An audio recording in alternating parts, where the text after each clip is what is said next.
This time, it's war.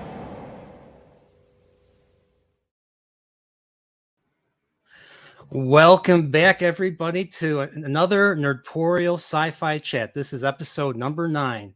And today, we are going to be talking about Star Trek Picard Season 2. Sorry. Wrong show. We're going to talk about something good. We're going to talk about the James Cameron 1986 film, Aliens. And I am your host, the shameless plugger, the weirdo that thinks he's an admiral, the Nerdporeal life form, or you could just call me Brian. So today we're going to be talking, like I said, we're going to be talking about aliens, and I'm not alone once again. So this time I'm going to be introducing our returning panelists. Let's start with Zax. What's up, Zax? How you doing? Hey, thanks for having me. I'm glad to be here. Thanks. Thanks for coming back. I know it was great having you on last week to talk Alien. Yeah, I like Alien, but I love Aliens. This is one of my favorite movies of all time, so I'm excited to talk about it. All right, great. Can't wait to hear your take. And then next, he's not a peppery kind of guy. He's a salty guy. Let's welcome Salty Texas C. What's up? Hey, I am really excited to talk about this movie. Hey, Zax, how's it going? Brian, thanks for having me on. We went 4 hours last week, dude. I don't know if I got it in me tonight, but I'm going to try and try to get to 2 hours this time. Where I was going with that was that these movies are so fantastic, and what's crazy is Alien and Aliens. It's a very different vibe. I can't wait to talk about it. Oh, awesome, man, awesome. And next up, he's another guy. He's a friend of my Modporeal. Let's welcome David from the Underground. What's up, David? Welcome back. What's up, guys? How's it going? Hey, David. Excited to talk about this. I was gonna make some sort of joke about how they only come out at night, but I just couldn't. I couldn't bring myself to do it. Mostly. All right, but it's not just the four of us this time. Now we have two guests who are appearing for the first time on Nerdporeal's channel. So let's open this by welcoming David's better half, Joseph, also of the Underground. What is up? How's it going, guys? I'm excited to talk about Elon Musk's tank and aliens. When I saw it, I watched it today before the podcast just because I wanted to get it fresh, and I saw that tank and I was like, man, I see where Elon Musk is getting his designs from. You're talking about the was it the APC, the armored personnel carrier? Yep. All right. And my last guest, I had the honor of meeting him in Las Vegas. I've met him in person, so he knows what I look like. So he's an awesome guy. He has an awesome channel, and he's even more awesome in person. Let's welcome Maxfield Von Priestley. What is up? Welcome to the Nerdporeal Continuum. At least that's what I call it. Well, thank you so much for having me on. I'm extremely grateful for this is my first time on your channel, even after us meeting, like you said, in I want to say August in Vegas. And for the chat and everyone watching, our admiral in here is better looking than all of us on the panel, I must say, in real life. So no, but it's a pleasure, man. I'm looking forward to talking some Space Marines. Yeah. All right. So just to open this off, I was thinking recap Alien a little bit. So I know I want to hear. Let's start with you, Max. I want to hear your take on Alien, like your thoughts on the original film, briefly, as briefly as you can. Yeah, absolutely. I think Alien is like one of its kind in that it introduces so many different elements that we see now in modern like horror or modern day like horror films, but also it has like a lot of I said Space Marines earlier, but it really does have like kind of this gothic Warhammer 40K type like feel to it. And I just love the H.R. Geiger like concept art and the spaceships and how the alien is formed and everything. And they just build upon it in the second film. And so I really like the tone of the first film, though, of just really how horrifying these things really are, and how in space, no one can hear you scream. So yeah. And it's got the best. It's got my favorite. I don't know about you, but it's got my favorite trailer of all time. To the point where I made my own version of that same trailer with the same principle. You don't show the alien. That was the biggest secret back in the. That was the biggest secret back in 1979. Even Alan Dean Foster, who wrote the novelization, could not describe the alien because they went. The Ridley Scott and the creators would not give it to him. Would not reveal it to him. So, about you, Joseph. And that mystery is such a huge part that I feel like a lot of TV shows miss the mark in movies these days with not keeping mystery around certain characters within their shows or movies. I think, David is probably going to have a good thought of who I'm thinking of, but this isn't a channel to bash Boba Fett. But no, Alien. Yeah, we talked about that last week. I'm not a huge horror genre fan, but Alien and Aliens, that's the kind of horror genre I can get around. As far as anything else outside of that, not my forte, but I enjoyed, I think, what was it? Zach said it earlier, to where I enjoyed Aliens absolutely loved, right? And I think that, again, what was just said about being in space, introducing that concept of being in space. Correct me if I'm wrong. Were they the first ones to introduce the concept that it's silent in space and you can't hear anything? 2001 Space Odyssey. Oh man, I think is the earliest. The earliest. Okay. Mm-hmm. But just that idea, I remember seeing it as a kid and it just freaked me out. I was just having, not nightmares, but just being scared of like something popping out of my chest, and absolutely love how in the first movie. And again, I know we're going to talk about this and when we talked about the second one, but I like the callbacks to the first movie that James Cameron did and the second one. And just kind of, there's so many different themes and concepts and ideas drawn from the first one that he gets right in the second one. So it's like poetry. It rhymes, Yep, exactly. to quote Mr. George Lucas. Yeah, I saw it. I saw it when I was 11, around the same time I got into Star Wars. I was getting into science fiction. I actually saw Aliens first, but then I watched Alien, and I was like, okay, this movie's boring compared to Aliens. And then I kept watching it, and then I see the Chessburster Scene. I was like, oh my gosh, I got so scared. And then I saw the rest of the movie. I've never seen a slasher movie before. I was completely drained after watching that whole movie. And I had to go to school that night for like choir practice or something. So I was like a zombie. I was like a pale zombie that night. So I think I would have been more scared had I watched it prior to watching Halloween. But because I had watched Halloween super young, I was scared of Michael Myers for like 2 to 3 years in a row. I watched the movie when I was like 7. So that really set me up for everything else. I actually saw Halloween after that. So this Alien was really my first slasher movie. So oh, nice. But yeah, so yeah, I thought yeah. You guys, Zach, Salty, David, you guys have anything to add? Talking about Alien really quickly. Like I said, when we went for 4 hours last week, we could have kept going. Yeah. There's so much to that movie, and the Giger atmospherics, just those, on their own in that movie changed the entire complexity of what it was to watch a science fiction movie, in my opinion.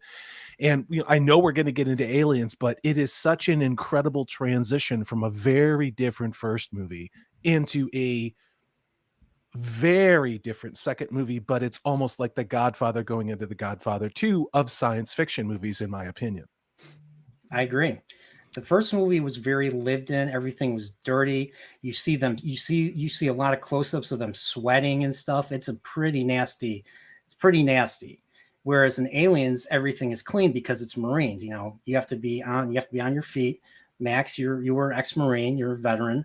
I'm sure you had to be clean at all times. Everything had to be spick and span, clean with. I don't know if the Marines do the toothbrush thing or is that just an Army thing. I know. No.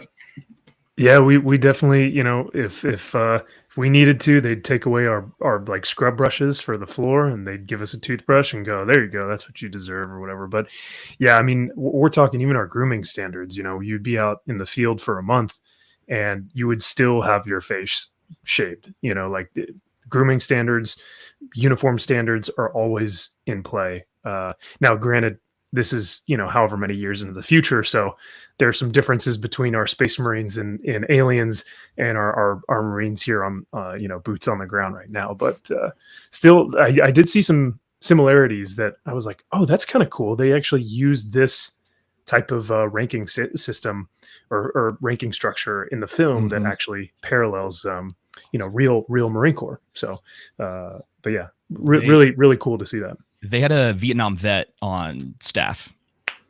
Yeah, it was a pwn. Yep, right. It was Al Michaels. Is that his name?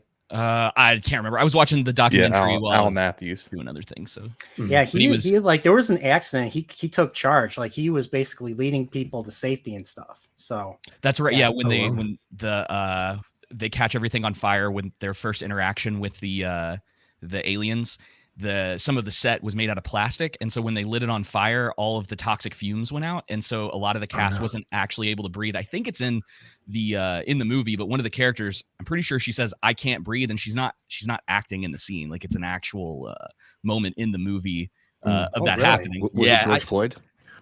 Oh no! Oh no! Okay. You took my joke. You took my joke. Damn it! Don't bring that up. Don't bring. It was a mostly peaceful alien. Right? Is that what we're saying? Yeah. Okay. Okay. But one of the things, and I know we can get into it a little bit more because I know we're planning on talking about our Alien versus Aliens and which one we like better.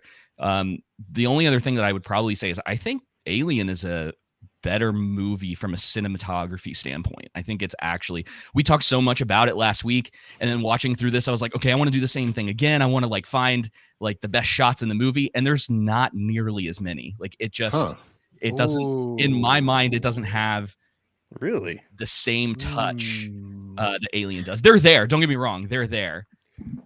But looks like mom and dad are going to fight tonight. Shots fired. Not yet. I'm not drawn until I see somebody's fingers twitch. That's all I'm going to say. I'm letting the man. Oh, go ahead.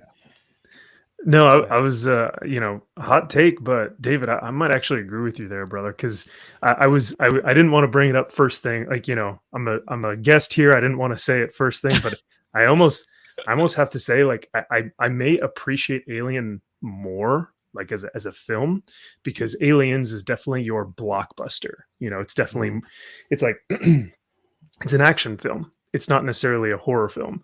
And so it's definitely much more like action adventure, still beautifully done. I mean, oh yeah, James Cameron, this may be his best work. But yeah, that's even better than Terminator 2. That's a bold statement. Wow. I think so. I think so. Oh, okay. I was not that impressed with Terminator 2. I saw it in the theater. I thought it was okay, but I saw Aliens in the theater. I thought it was a fantastic movie.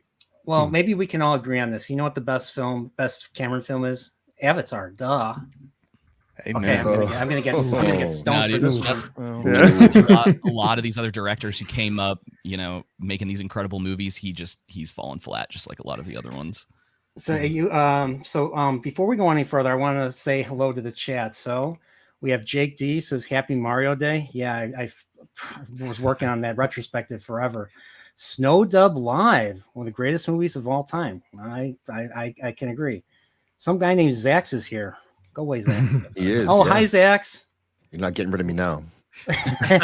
Anono Mas is here. Nemo Nova's here too. Welcome. Underground, I don't know who the heck that is. Shane Nolan, welcome. I haven't seen you in a while. DJ Ronnie G. And we got Godzillionaire. It's the Admiral. Yeah, that's me. Shane Nolan's my man in Ireland. Action Com is here too. Walking encyclopedia. If he says something, it's most likely true. And my friend in real life, Brian Anderson. those people without cameras got to be hiding something. They're probably aliens. Well, I've used the term. I did a review of Invasion of the Body Snatchers for a reason, Brian. Just saying. And I think that's it. I think that's covers everyone. Tim's talk is here. Spock is not on today. Nope, I guess he's not.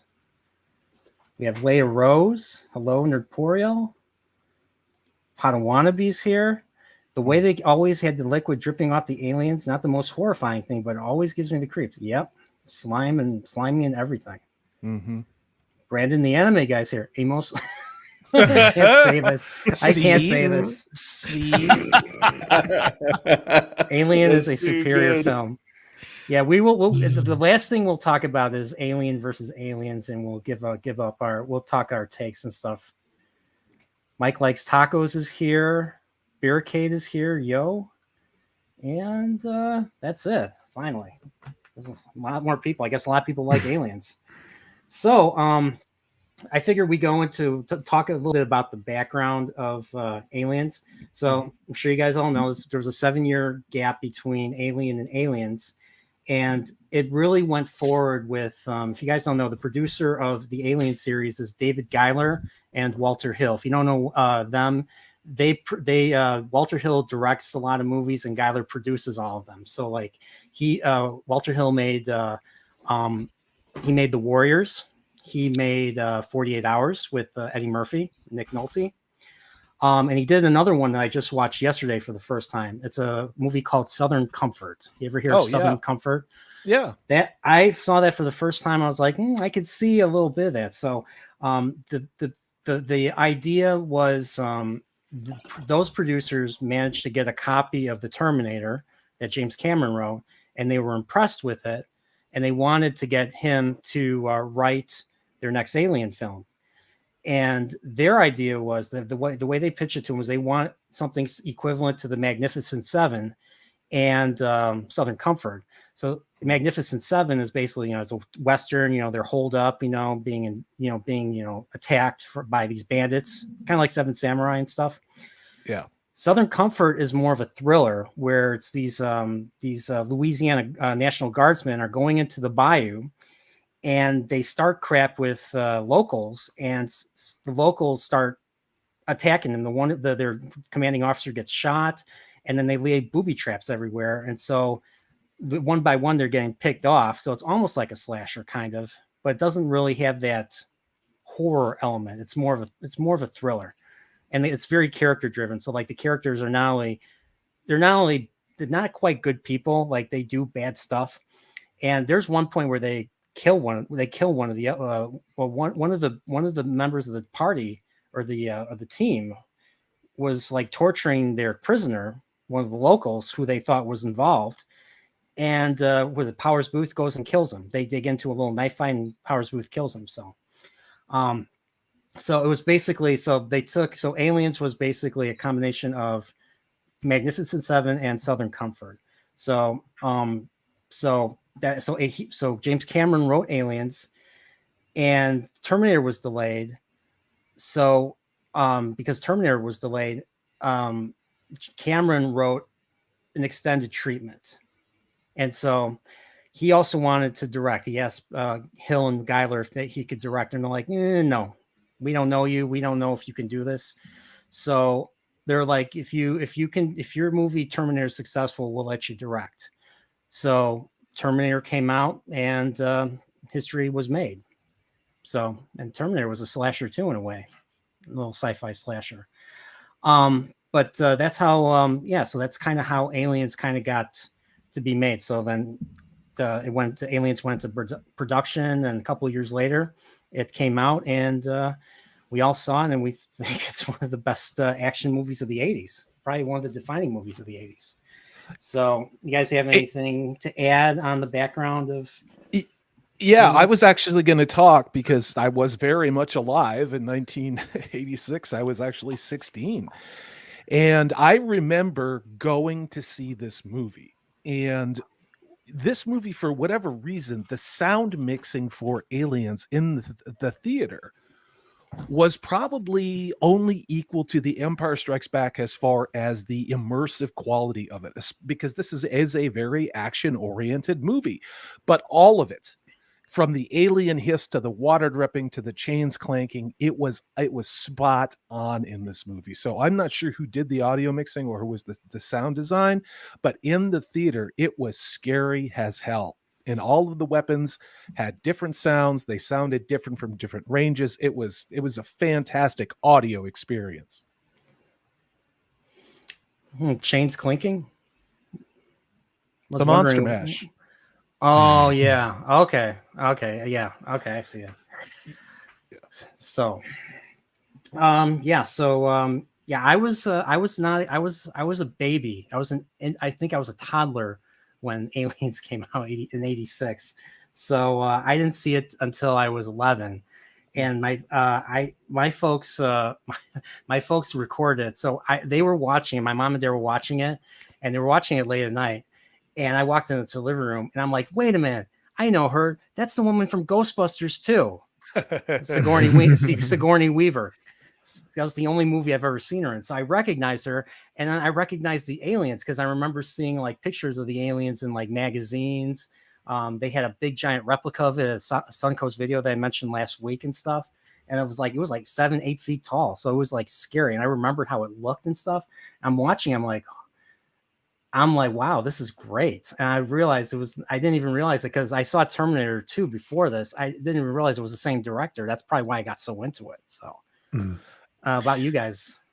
I have a weird history with this movie, and I realized it doing a little extra work before the stream, that I had this memory of this movie and a scene with automatic turrets. Mm-hmm. And then the last 2 or 3 times that I've watched this movie was like, maybe I made that up. Maybe that was in my head. Maybe that was a different movie. And so when I got on YouTube, and you can find all sorts of interesting stuff, and that's how I found that documentary. And they have a scene of that, and so I wasn't crazy. And I'm assuming that was in like a special edition version, like it was a cut scene for the theatrical cut, or is there more than one version of this movie? I know there's like 2. There's the special edition, and then you have the regular one. But is that something that's specific to that? Because the cut that I watched today, that is not in there at all. What? Yeah, it's not there. Aren't in it? Yeah. Wow, okay. And so I'm pretty sure the one, because the first time I ever watched this movie was on television, and I was really young, and so I don't know if anyone ever else had this experience, but you would remotes have the thing where you can flip back and forth between 2 different channels. So you have like cartoons on one channel and then aliens on the other channel. And so when your parents walk into the room, you switch back to cartoons, and then you switch back over to aliens when they leave the room. That's how I watched a lot of movies I probably wasn't supposed to as a kid. I remember Aliens, even though Aliens, those are R-rated movies and stuff, not for young kids, but they marketed to young kids. There were toys. I remember, I think when I was in grade school, I remember Alien versus Predator was a big thing. Like up there with Shadows of the Empire, they were promoting like comics and toys and stuff. And that's kind of how I got originally. That was another origin of how I heard about Alien, besides seeing the creature and stuff. But that's before kids were pussies. That's why. Well, thank you. Oh boy. Thank you. Zax has said 2 things this entire stream, and the first one being I'm kidding. You're on Both fire are tonight. spot on. Both are spot Yeah, on. I mean, you can't. Say, yeah. Well, yeah, I mean, we used to have. It's like Dark Tower was another one. I mean, like that should not have been marketed towards children. I mean, that is like nightmare fuel in and of itself in a completely different way. The movie or the book? The movie. Oh, okay. Yeah, because the book is very adult. Like it is. There's drug. There's one of the main characters. Oh, sorry, no, I'm thinking. Sorry, the Dark Crystal with the. Sorry, not the Dark Tower. The puppets, like the little. That movie was that I got dropped off with my little brother. We thought we were going to see a Muppet movie, and all of a sudden it is. My little brother is stuck to the floor of the theater because he crawled under the seat. I'm serious. Like that movie was scary as hell. It's a great movie. It's the dark. Really, it was scary. Dude. Well, yeah. I mean, I forget when they came out. Was it 83, 84? It was I don't 82. know. Okay, so I was 12, my little brother was 10. So yes, if you're a 10-year-old, that movie had some damn scary parts. It really did. And the puppetry was fantastic. I wish Snowdub was in the chat. I'm sure he would have some great things to say about it. But that was a scary movie when you're 10 years old. It really was. Fun fact, you know who produced that movie? Gary Kurtz. Oh, So he went from instead of going, he went from Empire Strikes Back to The Dark Crystal. So it's probably going to strangle George Lucas and needed a palate cleanser, from what I understand. But yeah. Well, it's because Empire Strikes Back went over budget, and I think, and of course, right before he passed away, Gary Kurtz said that he disagreed with George on the story direction because George wanted to be, merchandise friendly and stuff. So basically happy endings. So Han doesn't die, Luke doesn't go off into the sunset, and Leia just is Leia. She continues. She becomes the queen of the rebels or whatever. That was original, one of the original endings or something for Jedi. So, but we're not talking about Jedi. We're talking about aliens. So, so you guys ready to talk about the movie? Yeah. Can I do what I did last week and talk about the context of when the movie was released real quick? In 1986, the top movie of the year was what? Top Gun. Top Gun. Also, Platoon came out that year, Karate Kid 2, and then another little science fiction movie, Star Trek IV, The Voyage Home. So that kind of gives you a landscape of the box office when Aliens came out. Do we know how well Aliens did comparatively to the rest of those films? Because I mean, those are hard hitting films. Oh yeah. Well, you've got a Karate Kid, which of course did well. I don't have the box office on that.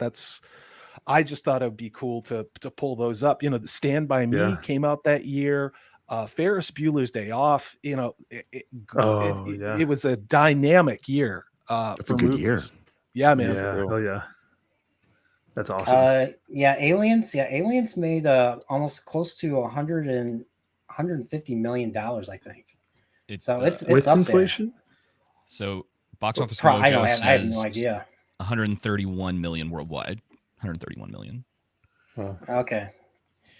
And Top Gun made for inflation a lot of money. 357 million according to Google. Oh yeah. So a lot of money. True, but yeah. Well, I mean, it's PG-13 versus an R-rated movie. Tom Cruise has like a ton of star power. I mean, it's kind of not comparable to some degree. Yeah, it was also America. Go ahead. Fair. I was just gonna make a joke. I was just gonna say I think it was because of the volleyball scene and everyone knows it. But did we talk about that last week? Yeah, it's epic. It's so good. Yeah. But what were you gonna say? It was Kenny Loggins. It was Kenny Loggins that sold that movie. Dude, that soundtrack is awesome. Boys. I have that on vinyl behind me. Don't laugh, man. Danger Zone, baby. That never goes out of style. Eye of the Tiger and Danger Zone. I dare you. What's funny? What's funny is I first heard Danger Zone. You might find this funny, but when I was a kid, I watched an old Super Mario cartoon, and they played Danger Zone in one of the episodes where Mario was saving them by turning into Fire Mario. And I bought the DVDs years later. I watched that same episode. They removed all the songs because they played songs. They played Magic Carpet Ride. They played Danger Zone and other stuff, and they removed all the songs. They removed all the pop songs from the DVD releases. So we're fully off the rails now, huh? Yeah, we're fully off. Yeah, pretty much. Hey, well, one last thing that I would want to say to get us back on the rails is that this franchise in and of itself has spawned so many different versions of media. You can look at just the bare bones of this stuff where you have this sort of horror movie that comes into something that's more action oriented. And there are so many clones. Zack Snyder literally ripped off the script to this movie for his most recent zombie movie, Army of the Dead. Army of the Dead. Thank you. That wasn't a movie, really, was it? No.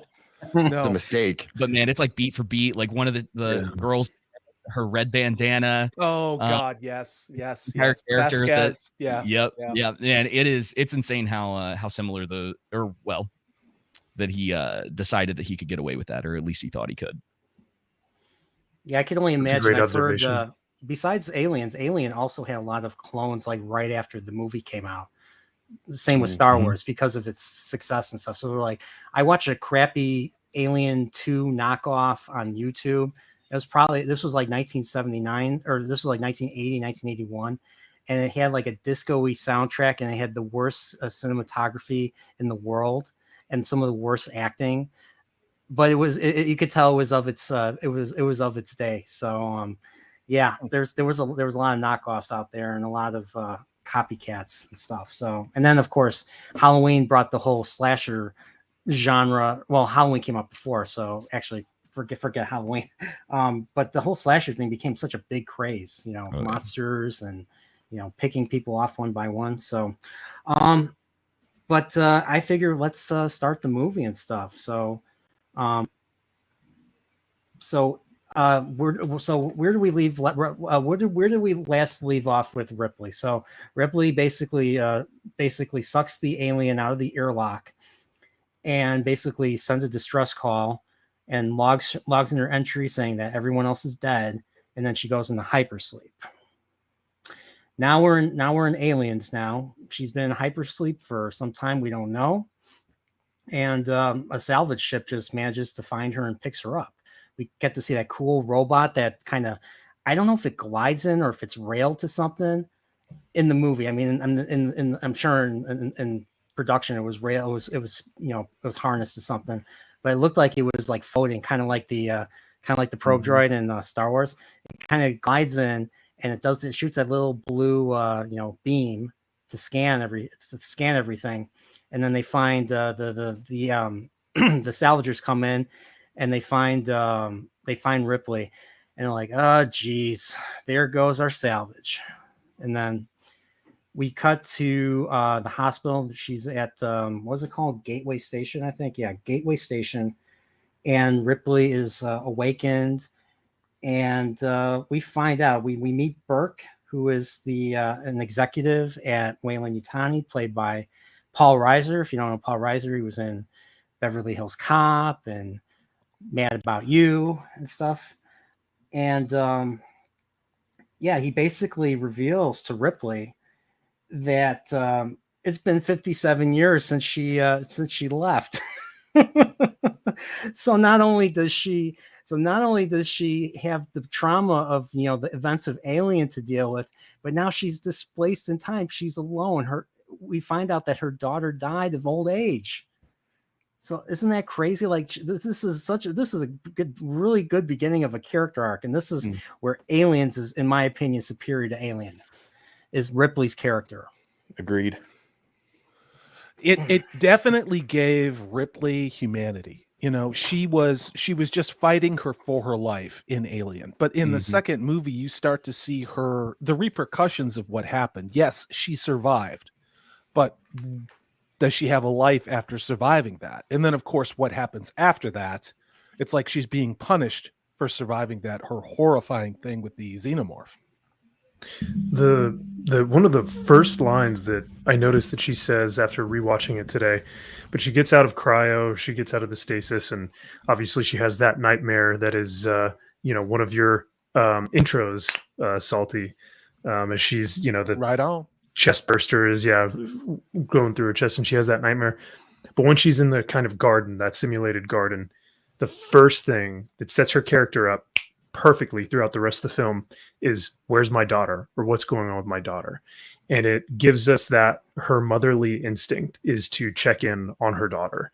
Yes. And we follow that throughout the entire film. She's at her low point here, and then we see her slowly, because she first rejects the offer to go and search the site, and because she's nervous, she's scared about it, and then she's like, no, I have to do this. And we just see her character grow and become stronger and take over from the lieutenant, and then to the fact where she's like leading the team. But it starts with that motherly instinct of, where's my daughter? And I love that first line from her after these nightmares that she's been having. Max, I think you agree. hit on something there where the deeper and darker more dire the situation becomes, the more of Ripley's humanity and maternity comes out. Like this need to, with Newt, it's like I hadn't thought about it like that. It literally, like the same trauma that destroyed her life before, now she's taking advantage of and channeling that to a positive outcome because she's going to save somebody. I mean, Newt is basically her second chance because you hear what she says. She breaks the news, and she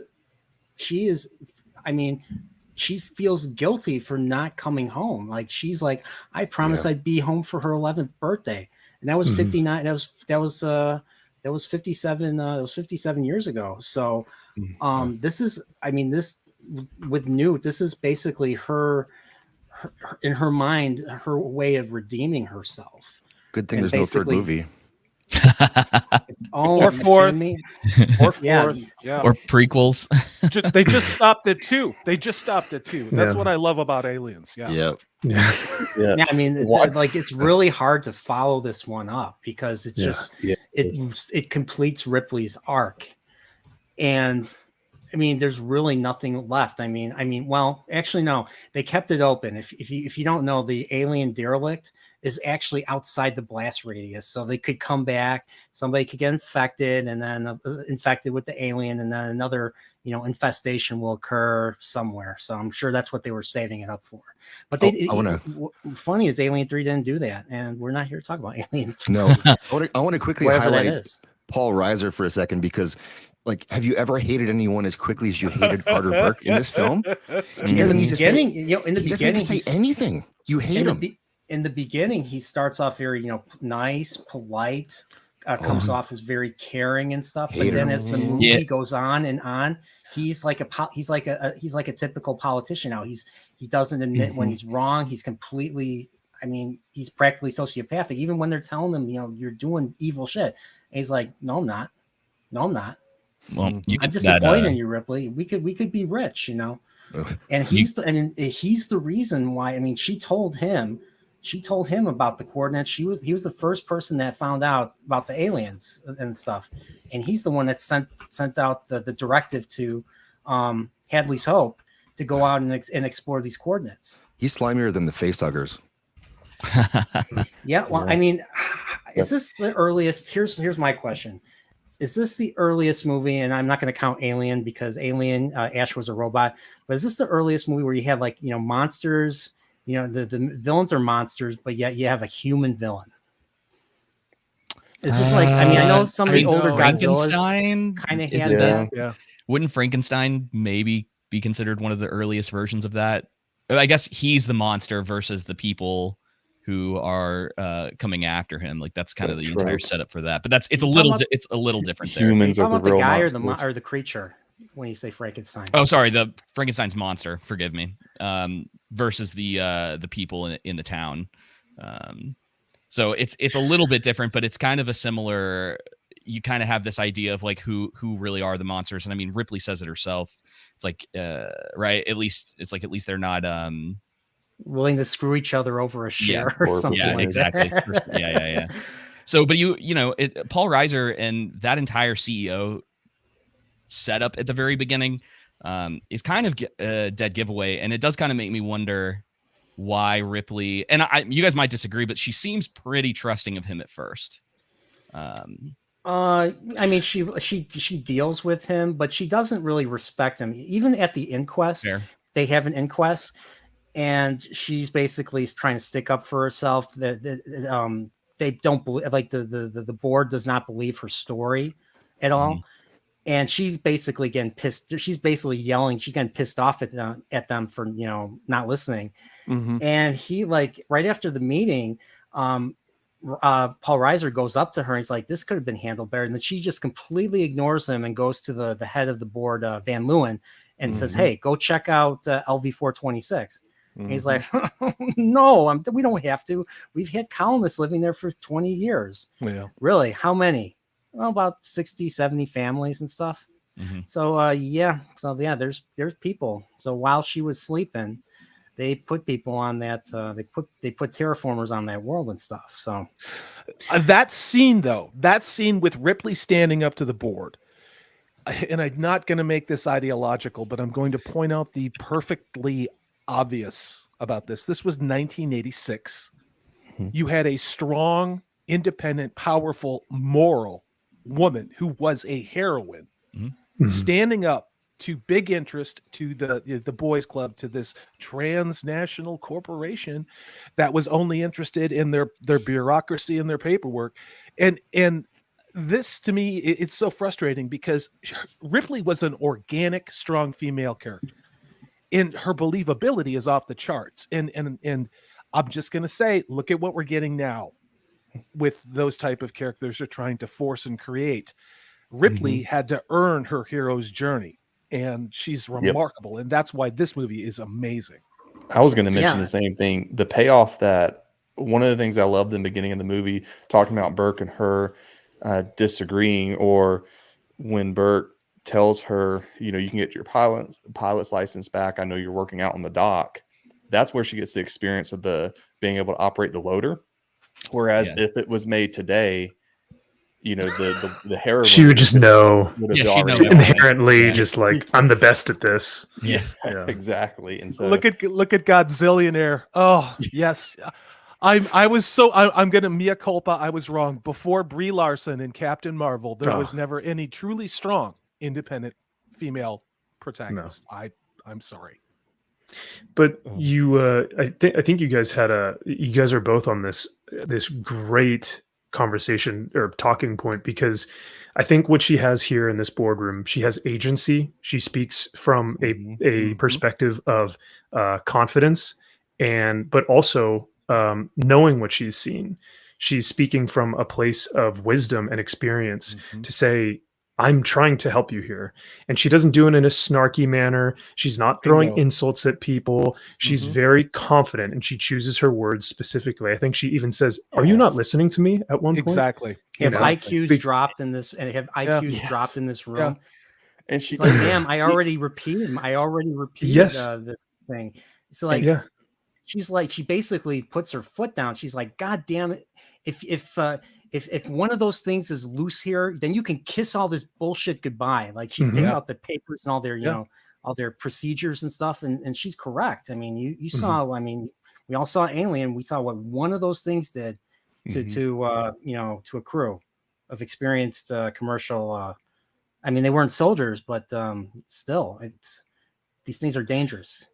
Right. Those, oh, go ahead, brother. No, I was just going to say it's interesting because you talk about a strong female character and lead who is wise and just really in control of her emotions. Anytime she has any sort of outburst, it's to where, at least for me, I sympathize and empathize with her, because I could imagine myself doing the same thing. I'm the one that experienced these things, and no one's listening to me. It's not just some kind of random outburst. And then on top of that, even in the intense situations that occur throughout the movie, she's the one that's one of the ones that's the most reserved and trying to lead and get things going. You can make an argument for Hicks being the other rational character there, but something else to mention, just because you mentioned the fact that she knows what she's doing with the cargo loader. It's great setup for two of the most important payoffs in the movie. And I don't want to jump too far ahead, but there are two key moments that happen in the movie that set up really the few that get out alive for that being like a successful thing. So and I was going to mention too, y'all were talking about her grief from her daughter and then Newt being her surrogate daughter. What I loved is, as the movie progressed, she never one time, even when Newt asked her questions that today, if the movie was created, you would see the character do an outburst on the child, but she never one time takes her grief out on Newt. She has her grief, but it's never projected onto Newt.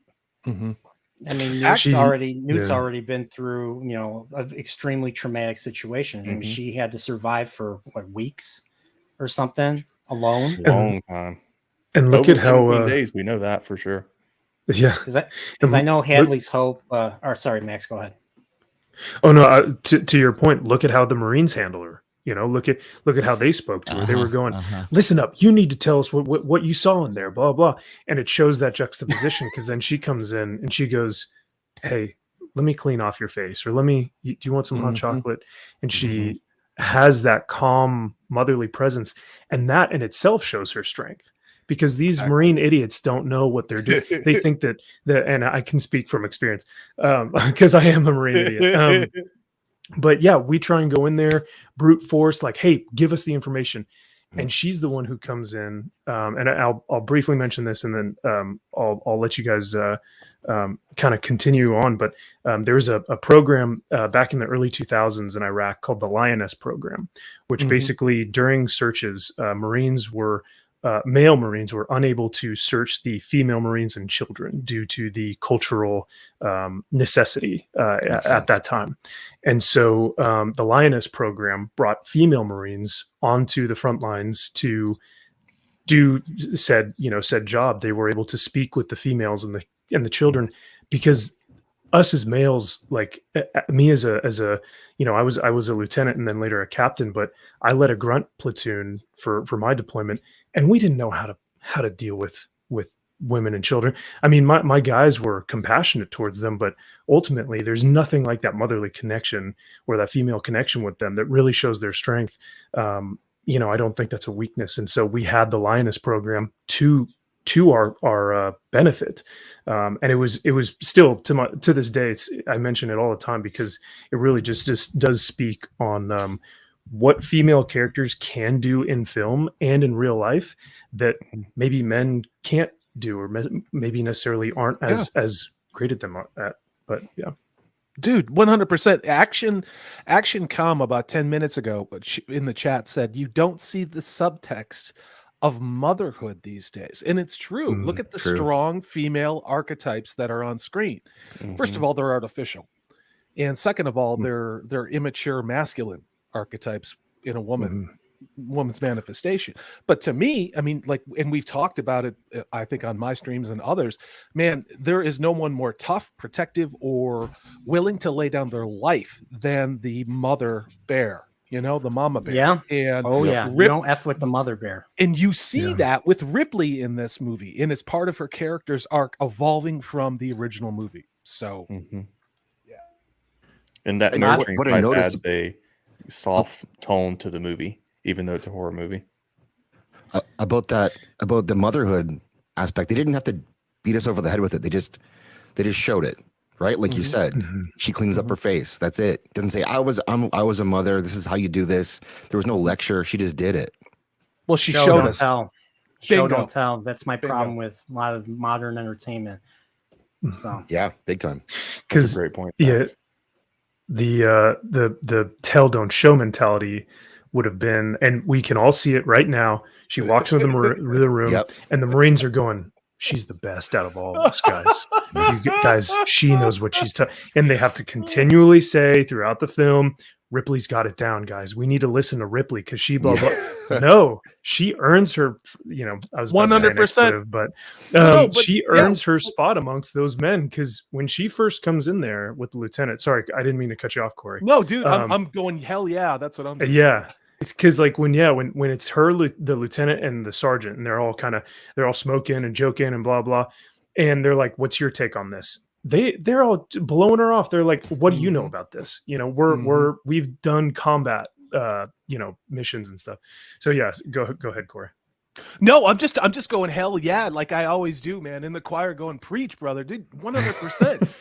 No, I mean, and you talked about it, like with Apone, this big cigar chomping, senior NCO type guy standing there, and is like, well, she's like, can I be of help? And he's like, well, what can you do? And it's like, yeah. She rolls up when that big, load lifter with the yellow flashing light, and her and Hicks just like, please over there if you will, and it's just like. Again, like you just said, Max, she didn't have to come in and say, you have to call me sir, as a woman or something like that. Yeah, I used to be a pilot. Yeah, God. And that pays off. That pays off for her later because of that moment, the respect is earned from this group of people. Yeah. They know that she has something to offer. They know that there's more to her than just being a consultant, as they put it. Mhm. Action. That makes sense, brother. The sergeant who plays in this film, I can't tell you how much they nailed that relationship and that dynamic between the lieutenant and the it's really sergeant. good. He It's a lot of made fun. James Cameron change the script because he said this is actually how it would occur in real life, because the script was a little bit different in his interaction with the rest of the Marines and their interaction with him. He actually had James Cameron change the script. I had no idea. Really? That's cool. Because of his experience. Yeah. And I believe, because like I said, when I was watching it today, I was going, man, this is bringing me back. Like it was pretty funny to listen to this guy. The lieutenant's very, he's just very matter of fact. He's like, this is what we're doing, blah, blah. But once he's done speaking, the sergeant's like, hey, get your ass off of the seat. We're getting weapons need to be cleaned. We need to get this loaded. But like he's the one who gets stuff done. Yep. Whereas the lieutenant will brief the mission. He's more, coordinated. He's tactical and he's always or he or she, the lieutenant or the officer, is always going to be outward and upward. So he is dealing with the colonels, the generals, and his viewpoint is always outward towards the tactical mission at hand. Whereas the sergeant or your staff sergeant, who like perfectly corresponds with the officer, is always inward and downward. So with his Marines and like controlling them. So that aspect between them two made it very realistic, which I really appreciated. It was cool. Yeah. I love how to his first scene coming out of hypersleep, he puts a cigar right in his mouth. Yes, he does. Yeah. First thing. What's the first thing he says? Hudson, you want me to fetch your slippers? Oh, would you, sir? I would like that. Yeah. Look into my eye. I love them. Even though knowing what happens to most of them, it just puts a smile on my face every time you see that first scene. As soon as they get out of hyperspace and they're all interacting with each other. And he asks, oh shoot, what is her name? Is it Martinez? Vasquez. If she's ever been mistaken for a man. She says, no, have you? And what's funny is what she said was accurate. What's funny is we find out that it's accurate. Hudson is just like, I am so badass, and he's like telling Ripley, like, we're going to protect you. We have all these types of weapons. We're the best of the Space Marines. And then like a few hours later, he's like, we're fucked. Game over, man. Game over. What are we gonna do? What are we gonna do now, man? He's the most comes across as the most macho, right? Yeah. Yet he's the more emotionally vulnerable one as the film goes on, which I found pretty funny. What a performance by him too. It's so good. Bill Paxton. Yeah. And Bill Paxton, it has the honor of being the only actor killed by the Terminator, the Predator, Aliens, and the Mimic in The Edge of Tomorrow. How crazy is that? Dude, pub trivia question. Yeah. What about what was that vampire movie that he was in? It was fantastic. Until Dawn or something Twilight? No. 30 Days of Night, something like that. Is it 30? No. Hang on, I got it open. After Dark, something like that. He was in a really, really good vampire film. Right. Okay. He was also in Weird Science. Near as, Dark? the brother. Near Dark, yes, I think that's the one. Yeah. Wow. And Bishop's actually in that film as well, or the Lance actor Henriksen. for Nice. Bishop. Yeah. I have not seen Great seen film. those. Super great. He has a prolific acting career. Holy moly. That Over whole 100 cast, credits. Yeah, they were on fire, because there are lines that he's given that should not work, or that they would sound way too campy. And just how he plays his character just come off as natural. It's really cool to watch. Yeah, why don't you put her in charge? We're in some real pretty shit now. After Ripley's like, hey, this girl was able to survive with no training, and she's like, right, and then Newt turns around with the helmet on. She gives the salute to Hudson. And then that's when Hudson says, cool. Why don't you put her in charge? And that's when Ripley steps up. She's like, I'm sick of your bullshit, Hudson. and she's basically her, because in Alien she was the warrant officer, so she was in command of some people. She was in command of when Kane and Dallas were off the ship in Alien, so she's basically using her experiences on the Nostromo and also being a commercial pilot and stuff. That's what I think she's bringing to the table here with this, and of course her experiences in Alien, obviously. So, but I like you guys want to talk about how the whole situation got started.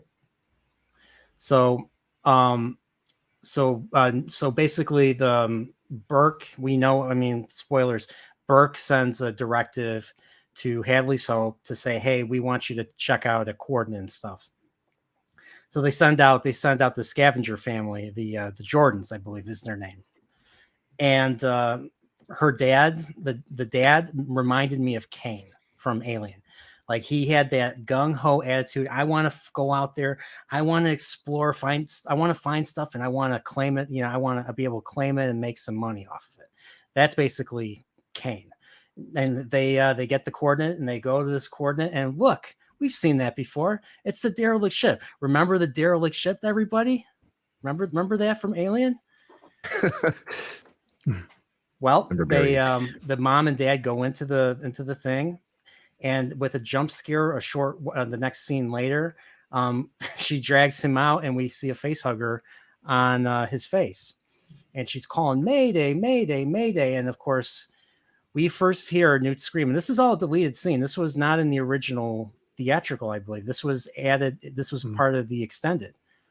Same with the scene with Ripley's daughter, where she finds out about her daughter and stuff. I'm like, I don't know how you could not have that in the movie, but they cut that. Cut that out. So initially, can confirm. Can confirm that is true.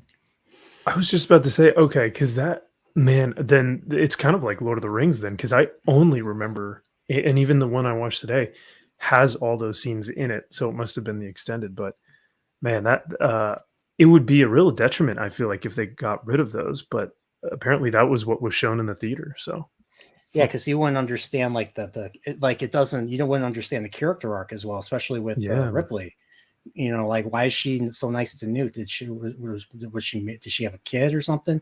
And they wouldn't bring it up and stuff. So, but yeah, so that's basically how the infestation starts. It starts with Newt's dad, and apparently they bring him. They bring him back to the Hadley's Hope, and then a chestburster situation happens, and more of the.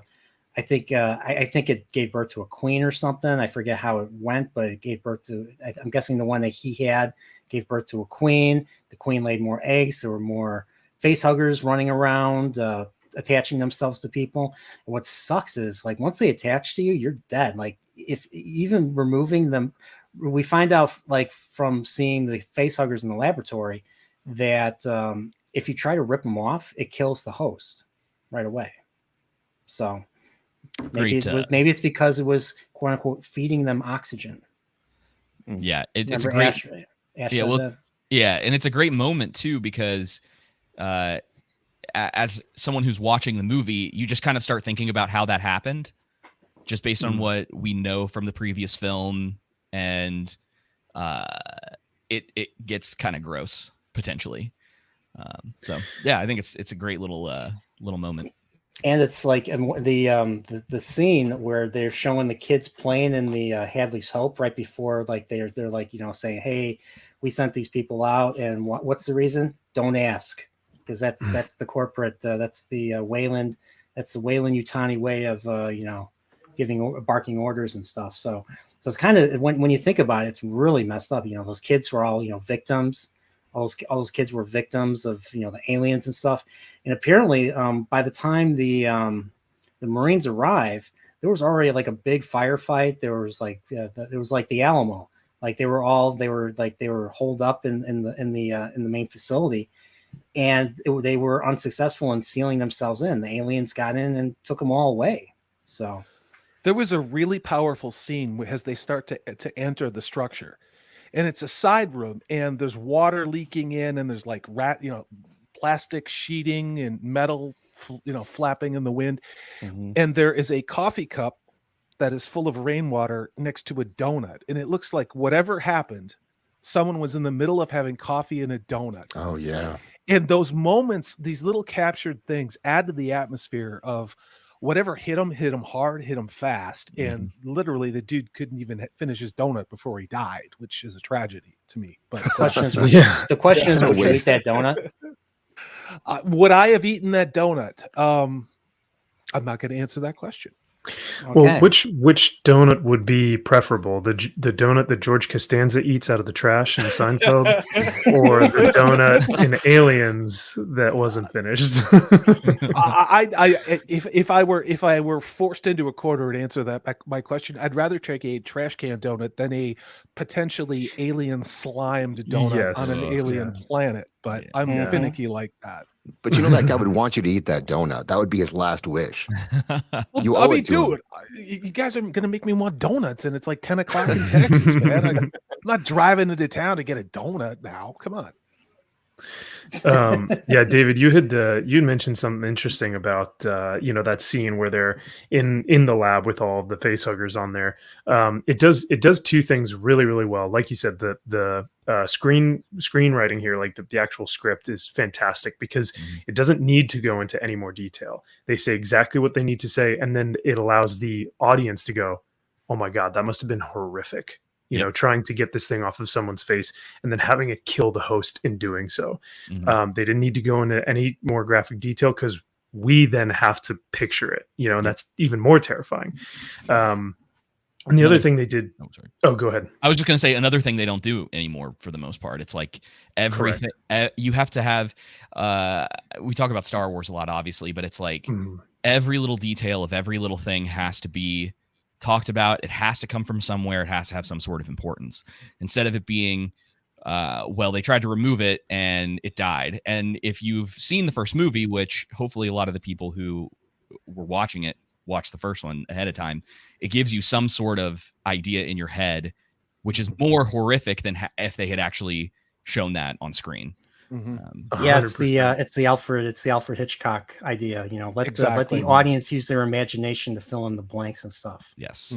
What was the other? Because it really is more terrifying that way. The other thing they did great there is they really showcased how horrifyingly invasive these things are. I mean, like Geiger, I don't know how to pronounce it correctly. Geiger, his I don't know if he was the one to create the original facehugger design or whatnot, but a lot of that comes from a lot of this I feel like comes from that, and you can just see like how it is very it's pretty terrifying to imagine something strangling you and then also like consuming your face and your entire breathing apparatus. Like it's just so invasive that it creeps you out, and it's so like just unnerving. It's basically it's one of the for a guy, it's one of the scariest things. It's basically raping you. It's raping your face. 100%. I mean, it's sticking its phallus in your mouth down. Well, your that's throat dark, stuff. man. That's what I'm saying. Way to be visceral there. One other, I was gonna say one other thing about that scene though is that I really wish that they had followed through with a foreshadowing of what was going to happen to Burke, because you know how he gets right up next to the facehugger. I think if I only think, and obviously this is a hindsight thing to some degree, but I think they missed the perfect opportunity for a nice bit of foreshadowing. I mean, he still kind of gets a similar treatment from what we can tell, but it's he gets abducted, I believe, by one of the xenomorphs. So speaking of which, this was the first time we hear xenomorph, because xenomorph was not used in the original film. It was just an alien or that thing and stuff. So apparently the idea of xenomorph came from a story treatment that James Cameron himself wrote. He wrote like a science fiction treatment about people that terraform, and they have these slaves called xenomorphs that can survive on the planet that they're trying to terraform, and they use them as slaves to do slave labor and stuff. So, and what was salvaged from that script in this movie was obviously the term xenomorph, but it was also the idea of, once again, terraforming worlds, and the basically the idea of a power loader, the yellow exoskeleton that Ripley eventually uses and stuff. Well, she fights an alien creature. Well, in James Cameron's story, Mother, someone's basically on a power loader fighting an alien creature and stuff, and that's what he used for the climax of this movie and stuff. So that's where the xenomorph thing came from, I believe. So Nice. I'm going through my old review to double check and stuff. I worked on that right before the Vegas. So oh, nice, man. Hell yeah. Yeah. So yeah, that's kind of where it came from. So talk about you were saying the final payoff at the end. Talk about a third act. Holy God. That third act keeps you just focused on the screen. I mean, we have two examples, one current example of the Batman kind of letting a third act go by the wayside. Fourth act. And the fifth and the sixth. True, the fourth act. Yeah. Whereas like this one, it draws you right in, and you do not want to leave. You don't want to look away for a second. It's just so engaging. Are you talking about when she goes into the nest? That whole sequence of her getting her ammunition, getting the flamethrower, getting the weapon, like her preparation, then going down into like there's so much that prepares you for this. Like even in the elevator when she's going down and she like does the stance like with the gun, she like looks over, like you just know she's about to get ready to Yeah, I included that. I included that in my teaser for a reason, especially where I forget what you call it when you pull down the thing and then pull it back up and stuff. It's not the trigger, is it? Yeah, charging handle, she does the charging handle. I just love that. That's just so badass, in my opinion. I mean, it kind of makes me think of Metroid a little bit, because obviously the Metroid games were very heavily inspired by the Alien series. And they're like, if you ever play a Metroid game, you see Samus going down the elevator to the next, major area and stuff. And it kind of made me think of that. It kind of made me think of that a little bit. But just going down to the lion's den, and she's closing her eyes, like she's like, I have to face this. I have to help her. I have to face this. And that was the moment where she really changed as a character, in my opinion. And when she went in and stuff. So, but yeah, I mean, I was going to ask, what do you guys think of Burke? Not Burke. We talked about Burke. What do you guys think of Gorman? Gorman's the other unlikable or hard. Well, he's not unlikable. He has an arc too. Yes. But I blame him for getting Apone killed, because you heard his orders over the thing, and Apone's like, excuse me, say that again after this, and then the alien, one of the aliens gets him, and then he just becomes totally like he can't make any orders. He's hesitant, and that's when Ripley kind of takes charge and stuff. So. But when we meet the Marines, they have no respect for him whatsoever. Like from the moment like he gets up, he won't sit with them as commanding officer. He won't sit with them, and they just have no. Based on what especially Hudson says, the way Hudson acts to him, there's no respect there. Mm-hmm. So it's interesting because as a young lieutenant, like coming into a new platoon, and you're still getting to know the guys, like you kind of have to walk that fine line. It's like, do I eat chow with them? Do I go to like the meals and like eat with them and like try to converse with them and get to know them more? Or do I allow them to have their own space? Like, cause I don't want to kind of get involved with that. It's an interesting dynamic between your enlisted, like more grunt, and the officer. You kind of have to walk that fine line, but you can definitely see that there is no respect. When he's addressing them, they're even like, no, I'm, what does he say? He's like, I'm so-and-so, that's so-and-so. I forget the names. Mm-hmm. Like, I'm Hudson. I'm Hudson. That's Hicks. Yeah. Mm-hmm. Somebody wake up, Hicks. it's such a perfect. He's such a well-written character, which is he has everything is intentional about him. You don't like him because he's written that way. You know what I mean? It's not out of a sense of where like we talk about with a lot of characters nowadays where they're written to be likable, but because they're trying so hard for you to like them because they're perfect or they do all these great things, you're just like, this character sucks, right? And it's not the same when you have a character who the Marines don't like him. He's not respected. They have that whole part in the dropship where they're like, you're simulated. You're simulated. How many times have you done a combat drop? And he's like 58 or whatever the number was. And they're like, and he's like simulated. And they're like, how many real ones? He's like 2, including this one. And it's so good. And it builds on his character and you know exactly where he's headed. And then of course we'll get to it later, but he does have quite a good redemption, I think. So that was that's what I was going to ask was, do we feel like despite Gorman screwing the pooch and losing his platoon, that his sacrifice in the end made up for what he did? But we'll wait to get there because that was an incredibly powerful scene. I agree. When he stays behind. Yeah. So we got a little trivia question. Can you guys answer this? I can answer it, but I want to see if you guys can answer it. And this was not in the original theatrical. Wild Bill. His first name was Wild Bill. Wild Bill. It's not Wild Bill. It's not Damien. It's like something like You're close. It starts with a D. Yeah, it's a D name.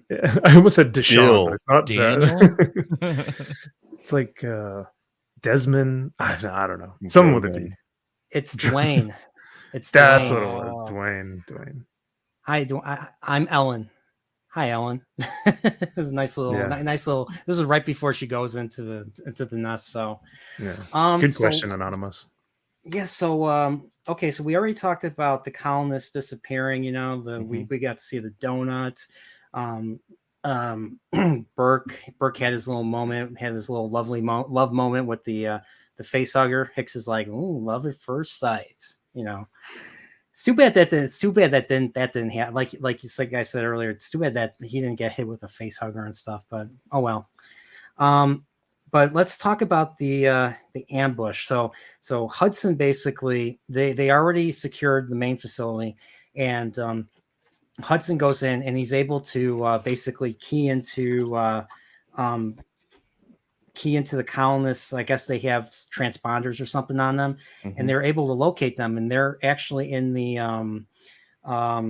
they're in the main terraforming facility. I forgot what it's called. What is it called? Oh well, the main terraforming facility, the power facility, so to speak. And they're all in the lower levels. So they go in. All the Marines go in, and Gorman's giving them orders. It looks very Giger-esque and stuff, you know, the inside. And Ripley points something out. She points out if they shoot their weapons, the nest is right by the primary heat exchangers of the plant.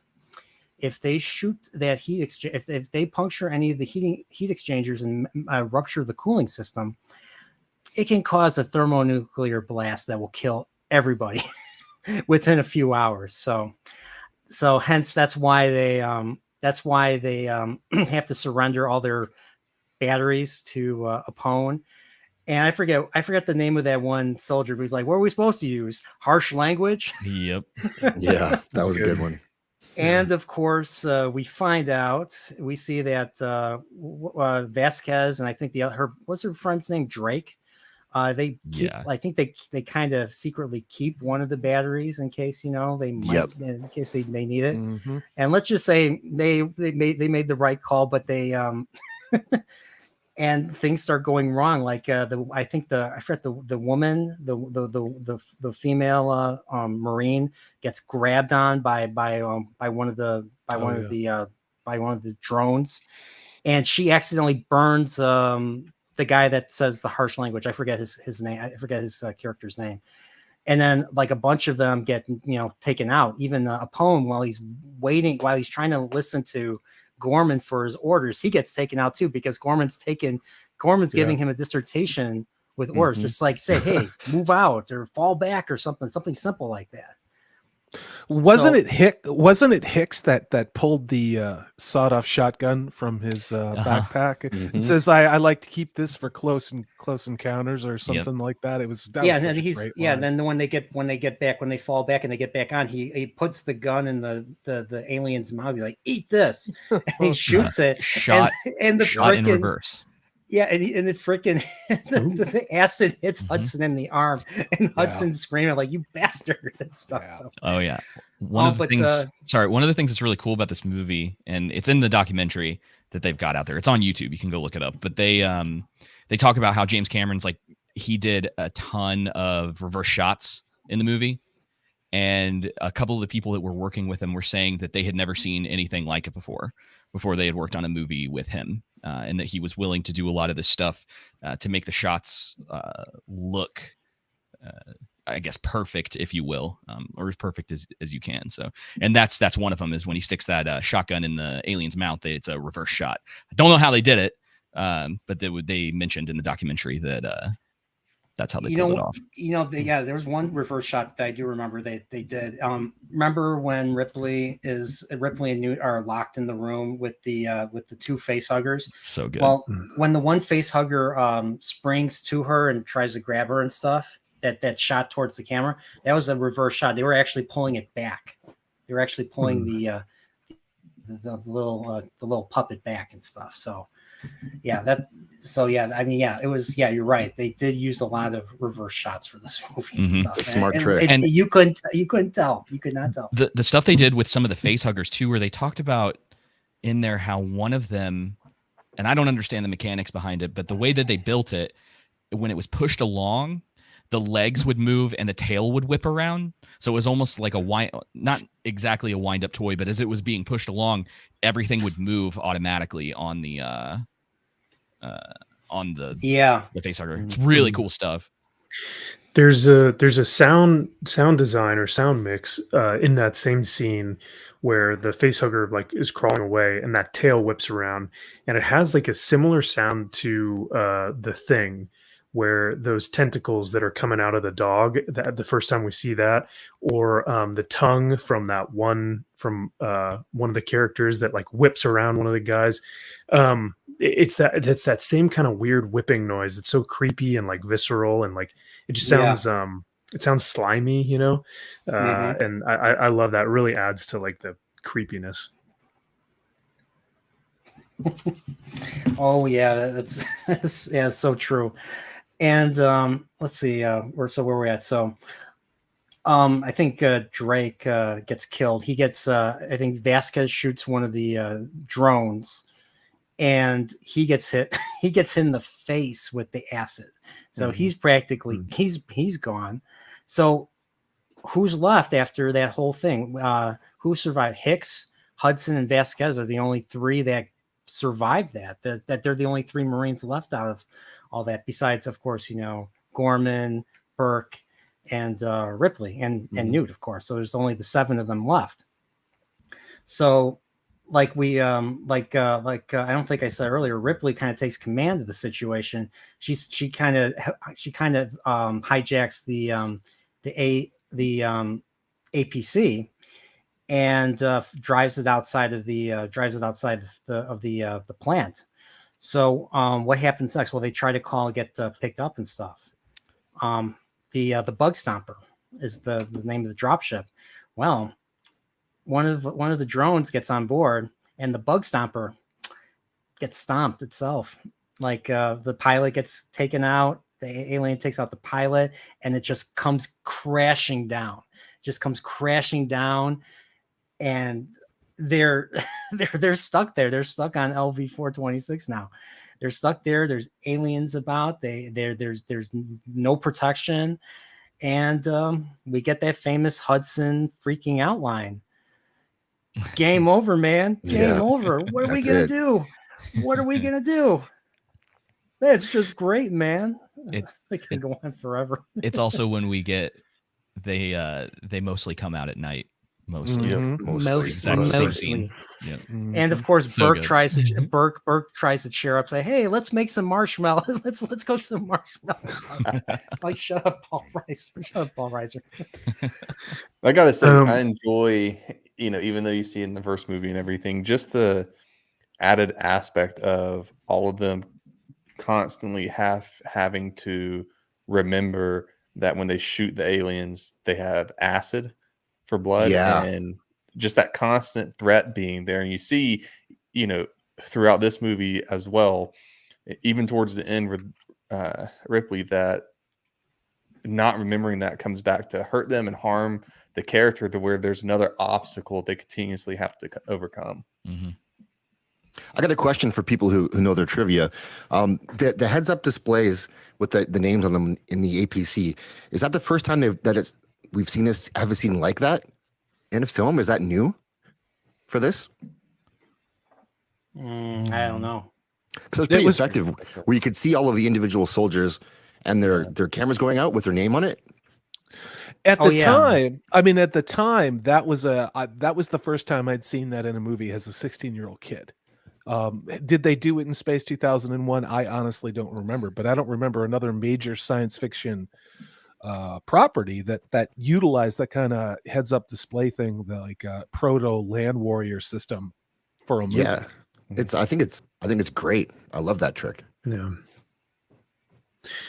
Now, I ask, for those who saw it initially, like when it first came out, do you guys remember what it was about that line, "Game over, man"? Because like when you see a film, like most people come out with it with like one line or one takeaway or like something that people tend to quote as they remember the movie. And that one has seemed to really just stand the test of time of like the "game over, man, game over." Mm-hmm. Was that prominent? Was that something that you guys were like quoting after the film, or was that something that over time, like people were just like loving and they're like, okay. Yeah, I mean, at the time, we're in some real pretty shit now. Game over, man. Game over. Why don't you put her in charge? Like, we would drop those jokes back in the day, like in the late 80s, playing Dungeons and Dragons, because we weren't just nerds, we were super freaking nerds. So, yeah. There's another one that he said that I missed the first time on my first watching, but he says it when they're about to go in and he's like trying to locate all of them, and he's got the graph and he's like watching where their like nest is, and he goes, "Everyone start grinning and drop your linen. I found it," or something like that. Yeah. It's like, that's so good. It's like that line is so campy and it shouldn't work, but he just makes it so perfect. Like, yeah. Here's a minor one. There was a minor moment that he did where they're looking down, like it's a very tense thing. Like they're in they first enter Hadley's Hope. You see the grates have been melted and stuff, and he spits, and then someone hits him. He's like, quit messing around." That's a good moment. So yeah, I feel like the humor is done well in this movie, whereas something David and I constantly talk about is in Marvel movies, you can't have a serious moment without them undercutting it with comedy that doesn't hit. Whereas in Aliens, is constantly it just works. Yeah, he's doing it to break the tension. Like they're in this. Yeah. It's essentially like gallows humor. Like they're in this terrible situation, and he can't.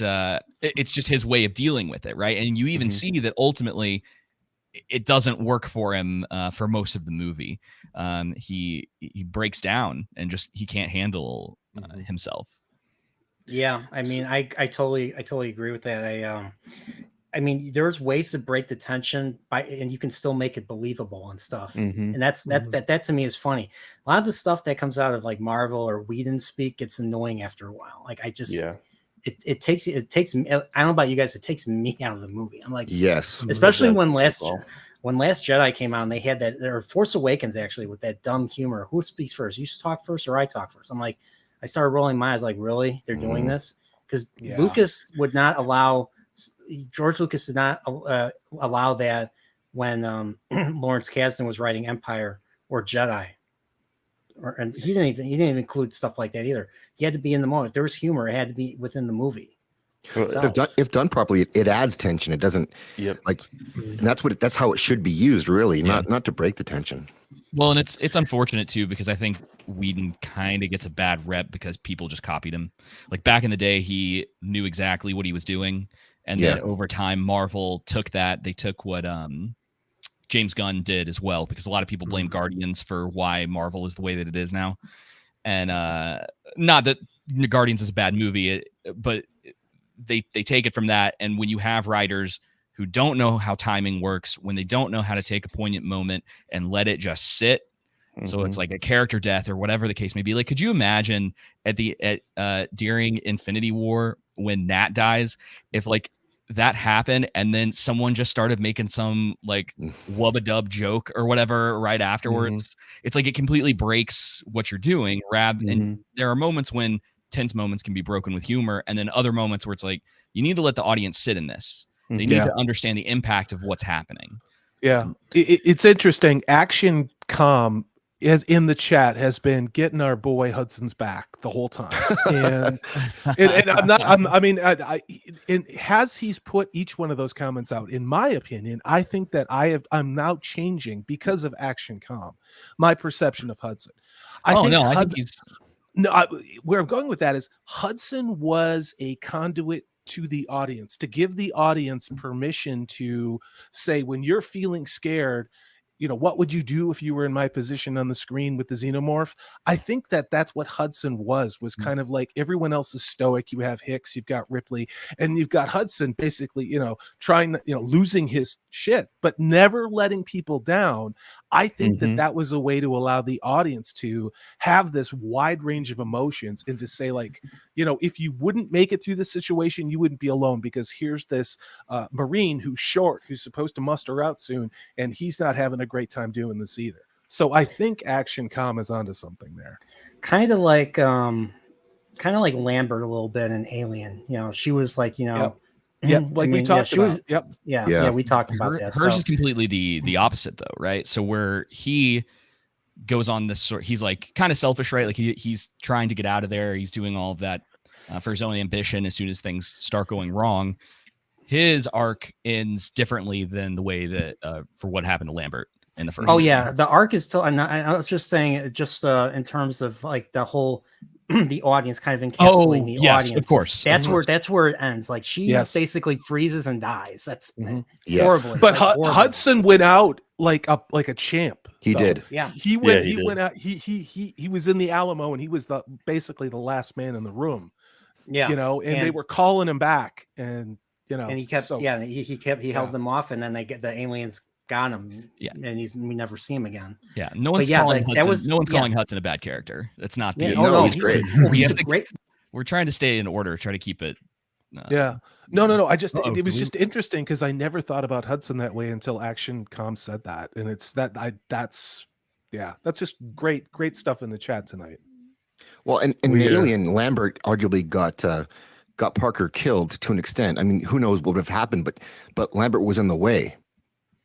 And so Parker couldn't fry it. Yeah, and we didn't really get into it, but because of his personality in that movie and feeling the need to actually try to save her, that's one of the things that ended up getting him killed. And then Lambert just, you know, on what we were talking about earlier about the comedy in scenes and how if it done well, like in this case in Hudson's, you know, it endears you to the character, one, and it also brings the audience into a like form of reality with the movie so that they can like kind of see themselves in the film and ground it a little bit. But perfect example of a bad example of that being done is Thor Ragnarok. You know, like you guys just said, it's a Guardians of the Galaxy number 2, and it is the tone of that film should never have been that. You know, agreed. Which is really disappointing too, because Taika Waititi put out Jojo Rabbit after that. God. Sorry. Okay, I know I understand the people hate him. I like that movie. He can make a movie. Jojo Rabbit is very well done. Yeah, so I'll have to check it out then. He knows how to do it, so it just makes you wonder. It's like, how much does Disney have its claws in a lot of what's going on with that? Because you look at Ant-Man as well, and Edgar Wright left because of quote unquote creative differences with Disney. I will also say, I think it was Zach's point earlier, how he was saying, some of the like jokes that may break the tension might actually add to some of the tension or whatnot. I'll say some of the funniest things I've heard and some of the most like Nerdporeal. Are we able to cuss on your channel? Is that all right, brother? Absolutely.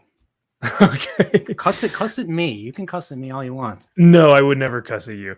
I'll just say some of the most fucked up like things that I've heard was in some of the was in some of the harshest environments that we've been in, whether it's been the coldest or the most like or the shittiest, or like the jokes tend to come out as a point of levity, but a sense of like grounding for the other guys in your platoon or whatever. So like I said, in some of the harshest conditions we've ever been in is some of the funniest shit I've ever heard. And it gives you a sense of like, we're going to get through this shit, like it sucks, but like we're, and so I think that's when it's done really well.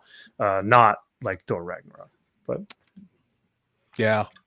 Oh yeah. Well, we're gonna get more of that. Don't worry, Thor 4. We're gonna get more of that. Yeah, there was another Hudson line we forgot to say.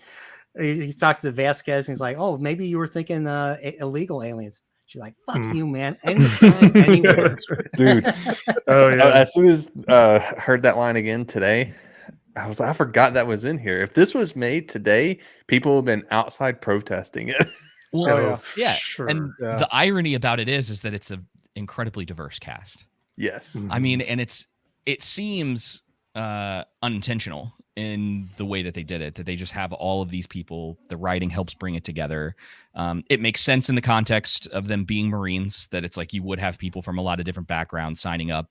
They all have different jobs. They all have different skills. Yeah, it's really cool. I have a question for you then. Is diversity this film's strength then? That is like, does it strengthen? Is that what you said? Okay, so what do you mean by strengthen? Like the diversity of the personalities of the cast does, because it helps bring in jokes. I mean, you couldn't make the illegal alien joke if Vasquez wasn't. Yeah, I was trying to make a joke about how everyone one of the biggest Diversity. talking points is diversity is our strength. Sorry, it's okay. Most jokes go right over him. Is that why you're the better half, Joseph? Yeah. Well, to be fair, I'm producing the show, and he just is making jokes. Oh, here we go. Drama, YouTube drama. Yeah. YouTube drama. You guys should drink on these streams. Everything's funny that way. I'm just saying. I was going to make a joke, but I think there's actually some truth to it, which is, what if they actually just really did cast the right people for these roles?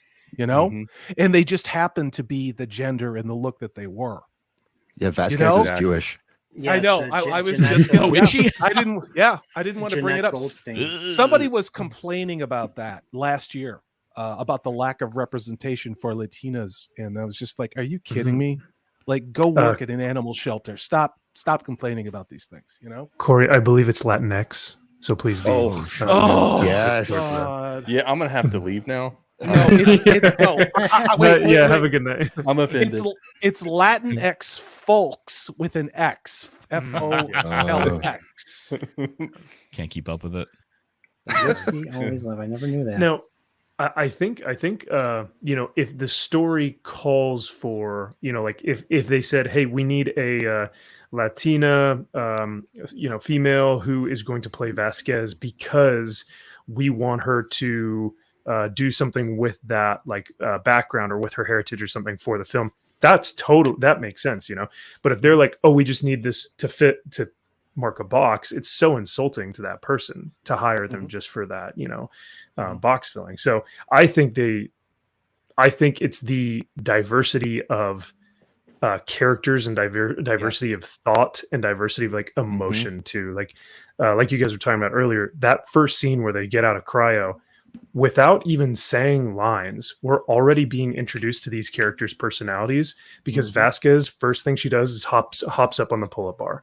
And we already know she's a badass. Cool. Yeah. All right. And Established. You get that scene with Drake because he's like right next to her. So you get that connection between the two of them. Also, something that's not in the original cut. Yeah. So their connection. So the joke is there, but their connection where he gets up and starts doing the pull-ups next to her. It's not in that cut, and it takes away from the impact of that moment later on when he gets hit with the acid, because you're like, whoa, why did she just break down like that? Because that's not in her character normally, right? Right. And this is going to blow your minds, guys. But in 1986, when I saw this movie, I didn't consider the race, sexuality, religion, socioeconomic disposition of the characters on screen. I just saw great characters, and I wanted them all to make it. And when each one of them died, I felt really bad. So I don't know how that works. Yes, he sounds. Joke. I'm not gonna make that joke. So Like a bigot a little bit. You're a Rossicist.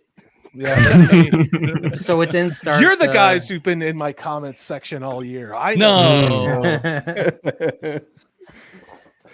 So none of that stuff started in 2017 or 2016. You know, all the progressive stuff that everyone's claiming now. Well, that's good to hear. That's very good to hear. It's crazy. Oh man. So what? Where are we at?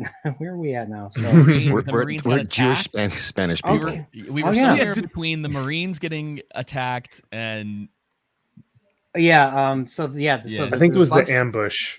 Yeah, the bug. War. Yeah, so we talk about the bug stomper. The bug stomper got stomped badly, and the APV gets destroyed in the process. So they have to hole up in the main facility. So they're basically they set up, and this is also a deleted scene that's only in the extended. They set up some turrets in the only passage that the aliens can use to get to them. So they set that up, and then they seal all the other parts. And this is where we find out that Burke. We find out that Burke, was responsible for what happened to that colony because of the thing he sent out. And we also find out that he's gonna try and go about this illegally. So he wants to have someone he wants to have someone basically already have the chessbursters inside. So they would go and freeze him. They would go and freeze them, and then take them in and get them past quarantine, get them past customs and stuff. So that's basically what happens. Ripley confronts him, and of course we hear that she basically says that famous line, "I don't know who's worse. At least the aliens don't sell each other out for a share or for money or something." A percentage. Yeah. And and then this is right after that. This is where the stakes get really high. So when Vasquez and Drake were shooting up when they were shooting up the plant and stuff during the ambush, they ruptured one of the heat exchangers. So the cooling system is up in arms, and they have, according to Bishop, they only have like about 4 hours left before thermonuclear, before everything goes thermonuclear. So they have to, they send him to they send him in this little round duct where he has to kind of crawl his way out of the facility, since they're all holed up in the facility. So he has to crawl out of the facility, get to a transmitter, and then electronically or wirelessly call down the other dropship and stuff. And I remember I'm looking at that shot and I'm like, holy crap, I do not want to be Lance Henriksen right now, just like in that extremely tight space. Yep. It was terrifying. Like 40 minutes. Didn't they say it was going to take him like 40 minutes? Yeah, 40 minutes there, 20 minutes to set up the signal. But again, that was where that audio sound mixing really came into play in the theater, because the winds were howling and you could hear the explosions of the reactor in the distance. And it was the atmospherics, again, it was just orally from an audio standpoint was incredible. The whole movie was. Do you think it was the same sounds that they used in the first one? Because I think the first one had similar stormy sounds too. I know I used some. I used them for my reviews and stuff to kind of create atmosphere. I've never compared them. I just remember in the theater how terrifying that scene was. Even just when they're trying to cut that pipe for Hudson or for Bishop to go into, and Vasquez hands him the 9mm, and he's like, I don't need that, and then he's crawling, and they're welding the pipe closed behind him. That triggered my claustrophobia in such a big way. Oh yeah. Remember, that's horrifying. That's worse than the Alien. Yeah. I remember when Bishop volunteers to go, and what does Hudson say? Yes, Bishop should go. Send Bishop. Send Bishop. Good idea, man. Yeah, send him. So it's just, there's so many Hudson moments. It's hard to count them. So, but yeah, so Ripley puts Newt to bed and stuff, and I think she ends up falling asleep with Newt. Falls asleep they both sleep under the bed. Because Newt is scared, like she's been scared for a long time and stuff, so she can't sleep out in the open. She has to be hidden no matter what. And so Ripley takes a nap, and then she wakes up and she sees like the containers that had the face huggers in them are open, and they're open and on the floor. And then she sees these things creeping in the room with them. I'm like, there's 2 of them in the freaking room with them. That's the scare. It's probably it's the second most, it's probably the second scariest part of the movie, because I could not imagine being in that situation. But what saves her life? Because she was a smoker. She had a lighter on her, so she lit up her lighter and caused the sprinkler system to go off, and that's how they alerted the Marines. Because what does Burke do? Burke turns off. She's trying to wave to the camera, and Burke turns off the feed. So there's a part of me that wishes, if I could change anything about the film, I would want Burke to get like a better scene of his demise. I kind of agree. Yeah, I thought the same exact thing when I saw it again earlier today. Is that I kind of wish they actually would have kept him alive longer, and he'd gotten a better exit. They should have shown us him struggle against a face hugger, and then the face hugger gets him. Like literally, we see it all. Like it gets him, it's on his face, and he falls. And that's the last we see of him. The sound in that scene was amazing too. And then an alien drags him off. And that's the end of Burke. At least that's what I think should have happened. Yeah. I was hoping for like a Bishop moment. Like I wanted Burke split in half by that queen. You know what I mean? Like I know they probably couldn't do that. Well, it was R, so maybe they could. I don't know. But I wanted an epic, just tear him up, rip him to shreds. That would have given it an X rating, I think. And the last thing a movie, especially in the 80s, wanted was an X rating. Yeah. So like all your Friday 13th movies had to be cut so heavily just so that they can get their R rating. If you get an X rating, your movie is screwed, like financially. Oh yeah. So your audience gets cut in half by that point. Yeah, I always thought it would be cool to if they did a close-up shot of the center, like with Burke all messed up, and you can see him in the doorway watching the dropship leave the atmosphere. Ooh. Knowing that somehow this dude made it. You don't know if he's got an egg in him or not, but how cool would that have been for him to sit there looking and going, no!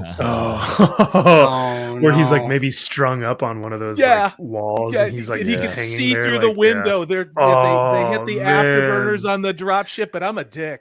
I'm just like, no, that's good. Karma's a bitch, man. That's what's funny is I think in this movie, because this was way before Alien, before we saw the new, the deleted scenes of the first Alien. This is the first time I think in this movie we see, people cocoon to the walls and stuff. Yeah. Well, yeah, because that was the thing about the original one, is that scene was considered non-canon by Ridley Scott. He said the theatrical release was his version of the movie, and everything else that they added later was just, the extra context. And I think it kind of works too if you think about it. Like if you'd seen the original one and then you see this one, right? And you see that for the first time, and you're like, oh, that's what happened to Dallas. That's what happened to But yeah, I agree with you. I think your take last week was it kind of messed with the pacing of the movie, and yes, it does. Yes, it does. So, but so basically, Ripley and Newt are basically locked in this room. So she takes the chair and she tries to break the glass, or she tries to break the transparency. Doesn't work. It's kind of like the transparency in that. If you guys ever seen the original Star Trek, The Cage, where Pike is being held by the big giant headed Telosians and stuff. Same idea. The transparency is unbreakable. So of course the Marines come by, they shoot it, and like a badass, Hicks just goes and dives right into that and just crashes right into it. I had to include that in my trailer because it was freaking awesome. It was a freaking awesome shot. And then of course Hicks and Hudson get their heroic moments. Hudson helps Newt. Newt is holding the other facehugger at bay. She's pushing like the dresser or the table into the tail to keep to keep it from trying to attack her. And the other facehugger is springed at Ripley. Ripley is fighting to get it off of her, and it's choking her at the same. Its tail is choking her. So that was a very very tense moment. So Hudson got the one that was at Newt, and then of course I think Hicks grabs it, throws it, and Vasquez shoots it. So they all work together. All three of them work together to take out those two facehuggers, and I thought that was a very rewarding thing. But it wasn't over, because right after that scene, then the aliens do their final assault on our heroes and stuff. So, any comment on the scene in the room with the facehuggers? I just remember in the lab when Ripley, you could see she's suffocating. Like, and Yes. they couldn't get that damn thing off her neck, and the more they tried to pull it off of her, the more the damn thing was crushing her trachea. Yep. And it was just crazy to watch that. And then you're right, when they get that damn thing and throw it, and then they light it up in a corner, that was one of the coolest scenes of the movie. I think it made it very up close and personal. The sound in that scene also help with the claustrophobic feeling of it. Yeah, because when you can't hear the other side of the transparency. Yeah. Oh yeah. And while all that is going on, the sprinklers are going, the fire alarm is going, they're yelling. I mean, it's and you hear Ripley choking and dying. It was this, like, again, the sound in this movie is incredible. Mm-hmm. I agree. By the way, everybody say goodnight to Joseph. He had to leave because he has to go to bed, like an old man and stuff. No, I'm kidding. I'm kidding. He's responsible. He's responsible. But yeah, love you. You were awesome. I'd love to have you on again. And I don't say these things lightly. So, but yeah, we're going on to the so we're on to the final assault now. Like they're picking up. They're somehow advancing on them, and they're like, how are they advancing on us? Where are they coming from? And Hicks goes through the ghost, looks into the ceiling right above the ceiling, opens up, looks, and you see a whole legion of them crawling up. It looks like they're upside down, but it's actually the camera was flipped, so it makes it look like it's upside down when they were actually just crawling on the floor and stuff. But that was scary. It was very scary. And yeah, the Hicks falls and they just start shooting. Then they just come crashing out of the ceiling. Yeah, then, I was gonna say that was a moment, and one of the reasons why I think they should, like, the scene with the turrets is so important too, is because you get the scale of how many of these aliens there actually are.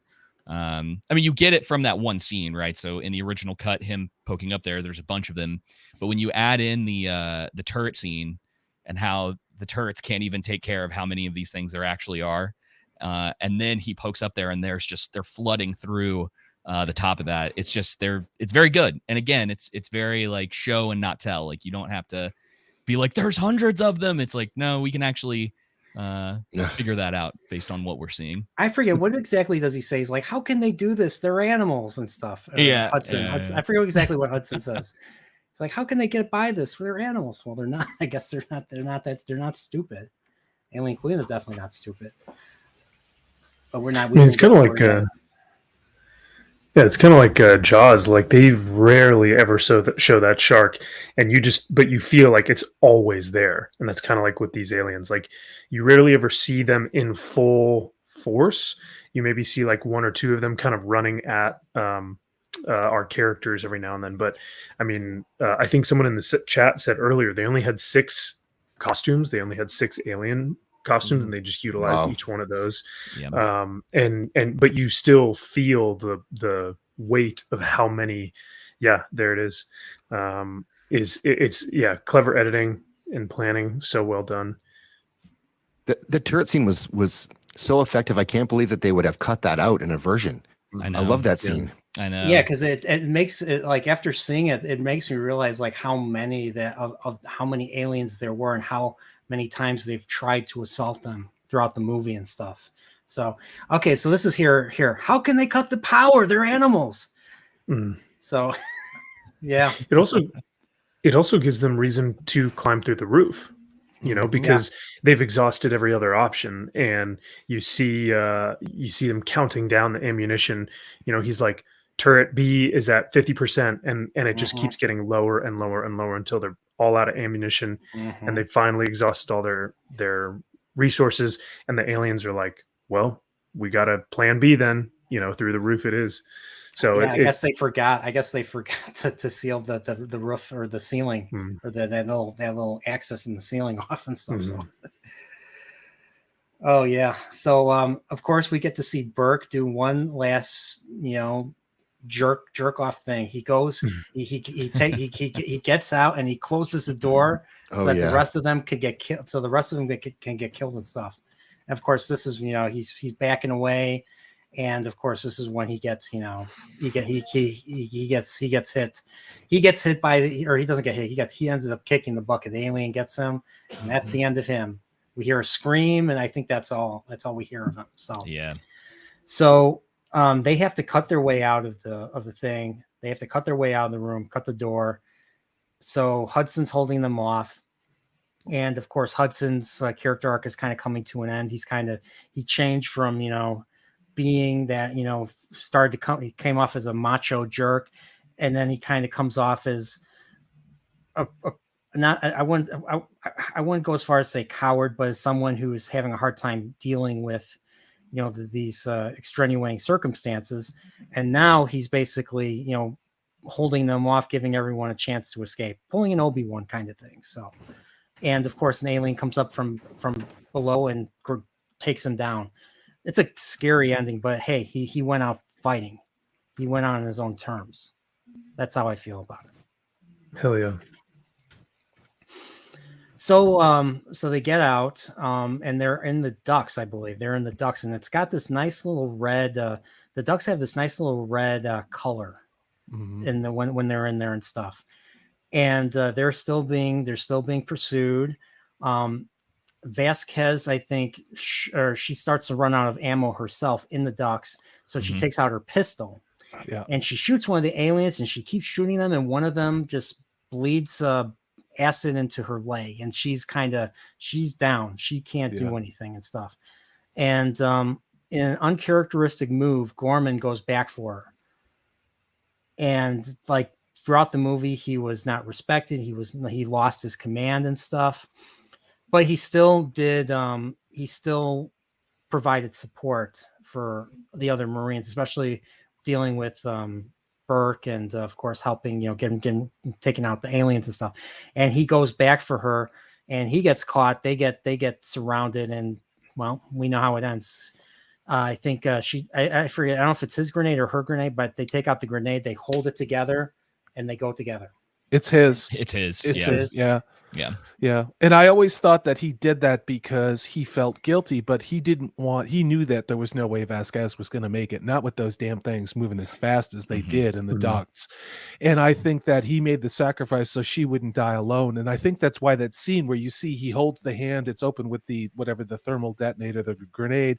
And that's why she grabs his hand. And it's more, and Dude, dude, it's like that's brotherhood, that's connection, Yep. that's emotion. That's like you are the last human being I am going to touch before I go to my great reward beyond. And that's why I love that when they're holding each other's hands like that, almost like in prayer, knowing what's going to happen. That's so damn powerful. And he was accepted at the same time. Yep. Yeah. He gets I mean, redeemed. If you look, if you look at what happened earlier, like she wanted to shoot him after the whole thing. She's like, Dejo, I'm going to kill you. You know, like and he's got the concussion and he's laying there. And she's like, Just grease him on the table. Yeah. Yeah, he got hit by a bunch of books, I think. Like the books fell on him and stuff. It reminds me a little bit of what happens to Miles Dyson in Terminator 2. Yeah, good call. Very, different, but also somewhat similar in the way that he's like, hey, don't make fun of it. That scene is. I'm not the only softie. I agree. I'm not the only softie. Look at King to the Nations. He says that hand grabbed my heart. I'm not the only one that maybe it shed a tear. You know, that's the scene. And, and what's great about this is like this scene in a vacuum doesn't really make sense, or this scene in a vacuum just is a generic, action scene. But because the script and the film has done such a good job of, I think you've been mentioning it tonight, as I point to no one, you've been mentioning it tonight, brother, is the setup and payoff of literally everything in the first and second act, mainly in that first act where you're like learning about all the characters and learning about Ripley and everything. There's always a setup and then payoff, because if we didn't see how much Vasquez hated this guy, if we didn't see how kind of incompetent he was at leading his squad, all these different things that played into that really paid off in just seconds, in a minor amount of time, with that handhold or with that, him going back for her. And so it really, it pays off. I was watching a Mahler video today, right after I watched Aliens. And one of the things that he was saying is how easy it is to put in throwaway lines to explain things, but how much more worth it and how much more investment you get from the audience when you have something setting up a line, if it's not just a payoff or not a payoff, like an excuse for something, a throwaway. It's a filler. It's a filler. Line. Right. That's a bad robot type of mechanic. That's a bad. Yeah. Especially in Force Awakens, I think it happens a lot with Han.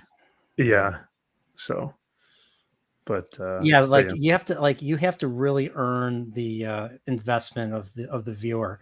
And I feel Cameron excelled at this. This is why his movies are some of the best. I mean, his movies are some of the best written movies ever. And if that so when they make money, I think he totally earns that. And once again, characters Sarah Connor, Ripley, and stuff are some of the greatest characters ever written and stuff. Some of the best female characters out there, and stuff. So but you have to really. I mean, that's the thing. People don't want to put in the work to earn that type of thing, because it takes work. I mean, that's why things come off like the new Star Wars shows and especially the new Star Trek shows. It's just like lazy. It's just pure laziness. It's not just them. I mean, Wheel of Time. Same thing. And I'm going to call it here. We're going to see that same lazy thing in the Lord of the Rings of Power. I mean, you just know it. That's why we haven't seen anything. That's why we haven't heard one bit of dialogue. Nothing. Yeah. There's it's all over the place. I mean, even in the new Batman movie, there's some major issues. There's and I didn't notice this. Speaking of Mahler, he's the one that pointed this out, but there's this major contrivance with the way that Batman and Catwoman meet each other in that movie, where it's like, it's so convenient that it happens. So it's one of those things that if you take the time, and this is why I was thinking about like mystery writers the other day, and how a lot of the time, I think generally what they do is they write backwards. So they know what's going to happen, and then they slowly work out how it leads to that moment. Oh yeah. And you just I don't think you're getting that kind of writing anymore. It feels like it's freshman college level stuff where their feelings are involved way more than what makes sense to actually put out there, and the emotional moments aren't earned a lot of the time. Another thing too is committee writing. Like you said, emotional and these moments that you want to have with the character is a lot of times taken away because of a committee decision. And that's really, I mean, it sucks because you have this creator who's like, I want this payoff, and the committee or the corporation is saying, well, kind of fuck off, like we need it to happen this way. So Star Trek it's unfortunate. And Red Letter Media pointed this out when they did. They actually did another Star Trek review. They did a Picard season 2 review of the first episode. I think they counted. There's like 25 producers. There's 25 producers on Star Trek Picard. So, that's a lot of participation trophies. That's all I'm gonna say. Yeah. So a lot of hands are in the cookie jar, and that's probably one of many reasons. I think the main reason is incompetence from the writers, or heck, maybe the writers weren't allowed to write Star Trek stories. Who knows what this is? It could be just that they're not allowed to, write things that fans want to see. I think they're hired. I think they're hired because they can't write Star Trek. I'm convinced of that at the Wheel of Time, that they went out of the way to make sure to hire somebody who would never in a million years write anything other than what they were told. Yes.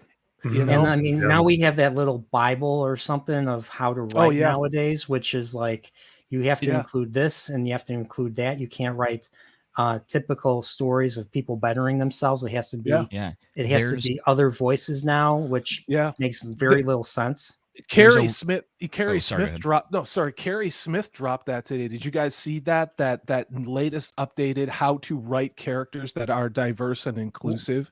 And it broke it down by the whole intersectional XYZ grid. It was a pamphlet for writers. It was was sick. It was like reading Mao's Little Red Book. It's horrifying, but it explains what's on screen. It really does. I can't remember who it was, but Drinker had somebody on his live stream today that was saying that there's a program. So there's a program that is what scriptwriters in Hollywood use just generally. It's kind of the industry standard, the same way like something like Adobe Premiere is. And there's a new program that they use, and it's some sort of algorithm that when they're writing, it essentially tells them how inclusive their story is. Yes, I heard that. Did you hear about that too today? Yes. I was like getting ready for this, and I was sitting there going like, that's insane. So you could have essentially, and it'd be interesting. I might have to go back when he re-puts it up, see if he named it, to like look into what this thing actually does. But it seems like somehow it looks into it and it's like, well, maybe you need to add this new character into this because you don't have enough characters that look like this or with this kind of thing going on. Is that Final Draft? Maybe. That was a very popular screenwriting software. You're correct. Yeah, it was for a very long time. It sounds like ESG scores. It sounds like ESG Premiere, essentially. Like how to like you put in like this character, and then like your Excel sheet will tell you how many more you need or whatever, like you're saying, but like for an ESG score. But it's artificial intelligence driven identity politics is what it is in intersectional feminism. Yeah. Which is wild that they've actually been able to come up with a like an equation, you know what I mean? Like that it's technically mathematical now, because before it was just, well, I feel like we need to do this, but now that they've actually come up with, a percentage, like that's like, who has the time? Like who is like who is doing all this? It's wild. They have a lot of data from a country across the Pacific that developed a social credit system that maybe they took some of the algorithms from that. But I don't know. Can't talk about that. Yeah. We're gonna see a movie, I guarantee it, probably not even 10 years. I would say maybe even 5, that's completely written by an algorithm. And they're gonna set it up as this like experience or whatever, the same way that like 3D was a thing. They're gonna outsource it for sure. I mean, you look at the writing now, I mean, it kind of can't get much worse. with all Yeah, you're right. deepfake- All said. with all Yeah. deepfake Yeah. actors. Yeah. Yeah. I mean, it's gonna be one of those things where Marvel is, if it sticks around, if they can continue to make money off of it, they're gonna try to get that process moving even quicker. So it won't just be like the CG stuff that's already done before they make the movie. It's gonna be the script, who knows what else. Yeah, the deepfake stuff. I feel like and maybe this isn't necessarily the same thing, but in comics we're seeing a lot too with some of the writing styles. They, even though it doesn't tend to sell a lot, you're getting similar writing styles where it's like, okay, I can tell that this person writes similar to this person who got them in the industry. Like someone who writes a certain way will hire someone else who writes that same certain way, and you're just like, okay, all these books are starting to become the same, and it's pretty unfortunate. Unfortunately, and speaking of unfortunate, it's about that time where I do have to head out, Nerdporeal. I hope that's all right, brother. Sorry. Oh yeah, that's fine. But, Don't you have something you need to plug, like a channel or something? Sure, I would love to. Yeah, thank you. If you guys are watching, you can check me out at MVP Maxfield Von Priestley. It's my full name, and I have a YouTube channel here. We are closing in on 1,000 subscribers, which is really, really rad. So thank you guys so much. And I do comic books. Recently, I've been doing a lot of Lord of the Rings stuff, and really looking forward to our talks on Tuesday nights with these fine gentlemen up top with me, Salty and Zax. So really enjoying being on the platform, and as of right now, before Mama Susan starts actually finding some of my stuff. So yeah, before you go, Max, I just have to respond to this whole algorithm thing that you guys were talking about. It makes me think of Charlie Chaplin's speech at the end of The Great Dictator, especially this part where it says, don't give yourselves to these unnatural men with machine minds and machine hearts. You are not machines. You are not cattle. You are men. You have the love of humanity in your hearts. You don't hate and blah, blah, blah and stuff. So it kind of made me think of that. And the last thing I have to ask, and this was how I was going to close it. Alien versus Aliens, Max, go. So maybe I'm biased. I like Alien more. I don't know if it's an overall better film though, because they are so much different.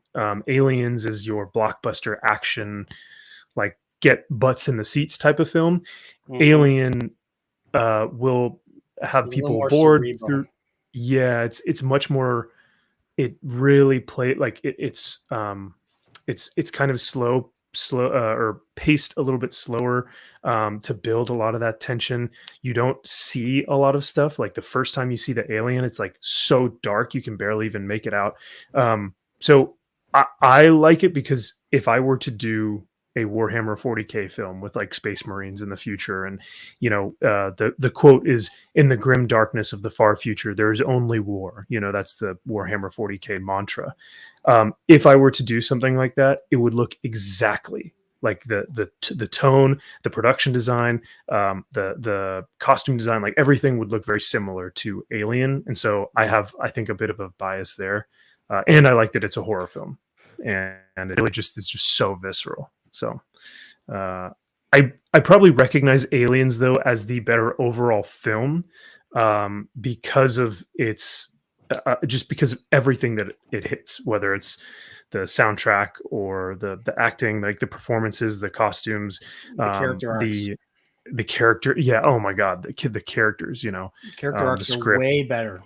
They are way better. 100%. The setups and payoffs of everything, the underlying, like I guess you could say the allegory of motherhood, because you have Ripley and the Queen, like the two mothers facing off for their babies, so you have this allegory of kind of don't get in the way of Mama Bear. So yeah, you have a lot going on there. Whereas the first Alien film was like just Ridley Scott just being like, how can I make people squirm? How can I make people fear this thing? Yeah. So. And Ripley, remember what Ripley says to the alien queen when she's in the lower? Do you want me to say it, or Yeah. I'll let you say it. I'll let you say it. No. You'll probably do it better than I will. So Get away from her, you bitch. There you go. So, all right, Max. Thanks a lot. I really appreciate it. Before you go, Max, did you just turn on your Marine brothers right now? Is that what you did by picking Alien? Is that what happened? Oh no. Well, considering that considering that if I were to envision like the Marine Corps, what they would look like, they would look more like the plate armored Space Marines from Warhammer series, as opposed to kind of these losers. But no, no, I'm totally kidding. You know what's funny is like I say that, but how these guys interacted with each other, it makes total sense that they had a prior Marine on set, because how these guys interacted with each other, how they fucked around with each other and joked and like punched on each other, like that's how that dynamic works with those young guys. Like it was so spot on. So I didn't mean to turn on them. Don't worry. I recognize that is like prime. That is really it makes the movie better ultimately in the long run. So while we're mentioning 40K, I'd say Alien had a Rogue Trader vibe. Oh, interesting. Okay.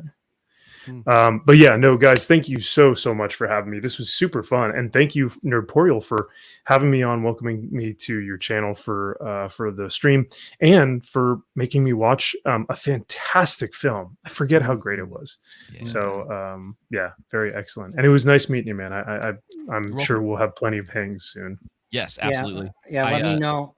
Oh, sorry, go ahead. I was gonna say I mentioned it to you before, but I was in your stream the other night when you guys were talking about comics or something. You mentioned Daredevil. If you haven't seen The Raid, you need to watch that, because it's where that fight scene in the hallway, it's one of the things that inspired them to do that. That's because I know they made The Raid, they redid The Raid, and they tried to do that hallway scene, and it was awful. But the original, like you said, hallway scene from The Raid is just it's a work of art. I mean, it makes sense why they took it from Daredevil, or why they made it for Daredevil. Yeah. So, and yeah, thanks for being in the chat, man, because I recognized your avatar, and I was like, I know this guy. Yeah. So, I like talking. Yeah, no, I love it, brother. I appreciate it, and I'll see you two handsome gentlemen in a few days here. Hell yeah. Sounds good. Have a good weekend. Max, let me know if you can do the my next big stream, which is I know something you like. So yeah, let me know if you can make it. I will, brother, for sure. That would be super. That would be really, really fun. So thank you for the invite, and I will let you know. But yeah, guys, have a great night. Have a great weekend, and I will see you in the next stream. Same, dude. Take care. Later. Now I'm curious if half my viewership is going to go down because Max. Oh no. All right, so yeah, let's wrap this up. So we we left off. How do we leave? Gorman and Vasquez, both. Yeah, I think we were in the air ducts, and that leads us to the scene where they're kind of in that waterway with probably Newt. Yeah. Oh, so yeah, good. Newt gets she's on the water wheel, and then the explosion from Gorman and Vasquez blowing themselves up knocks her down. She falls into the she falls down the chute that takes that takes her into the lower parts of the facility. So they go after her, and she's under a grate. And they have to cut through the grate, and the cutting takes a long time. And before they can get to her, well, she gets abducted. And it's crazy because the whole time she has a doll head. That she's stroking this blonde doll head, and the eyes open and close. It was very 70s, 80s kind of a doll for little girls. Yes, they were for hardly little creepy girls. at all. Yeah, hardly creepy at all. But when she gets taken by a xenomorph, the doll's head is floating in the water, bobbing up and down, and the eyes are opening and closing, and it is so creepy. It's I like how she basically Ripley asks, what's your doll's name? And then she's like, oh, it's just a piece of she says the name, but then she's like, oh, I know, it's just a piece of plastic and stuff. It's not real. Well, it's like she talks about with the dreams, right? Because she says, what's your your doll has good dreams, whatever the name of the doll was. And she goes, I know that it's just a piece of plastic. It doesn't dream or something like that, which is so cool. I love the way that they characterize Newt in this. Yeah, like they literally they made Cameron made her watch the first Alien, and she was talking about how she she saw the movie and she's like, she was bored.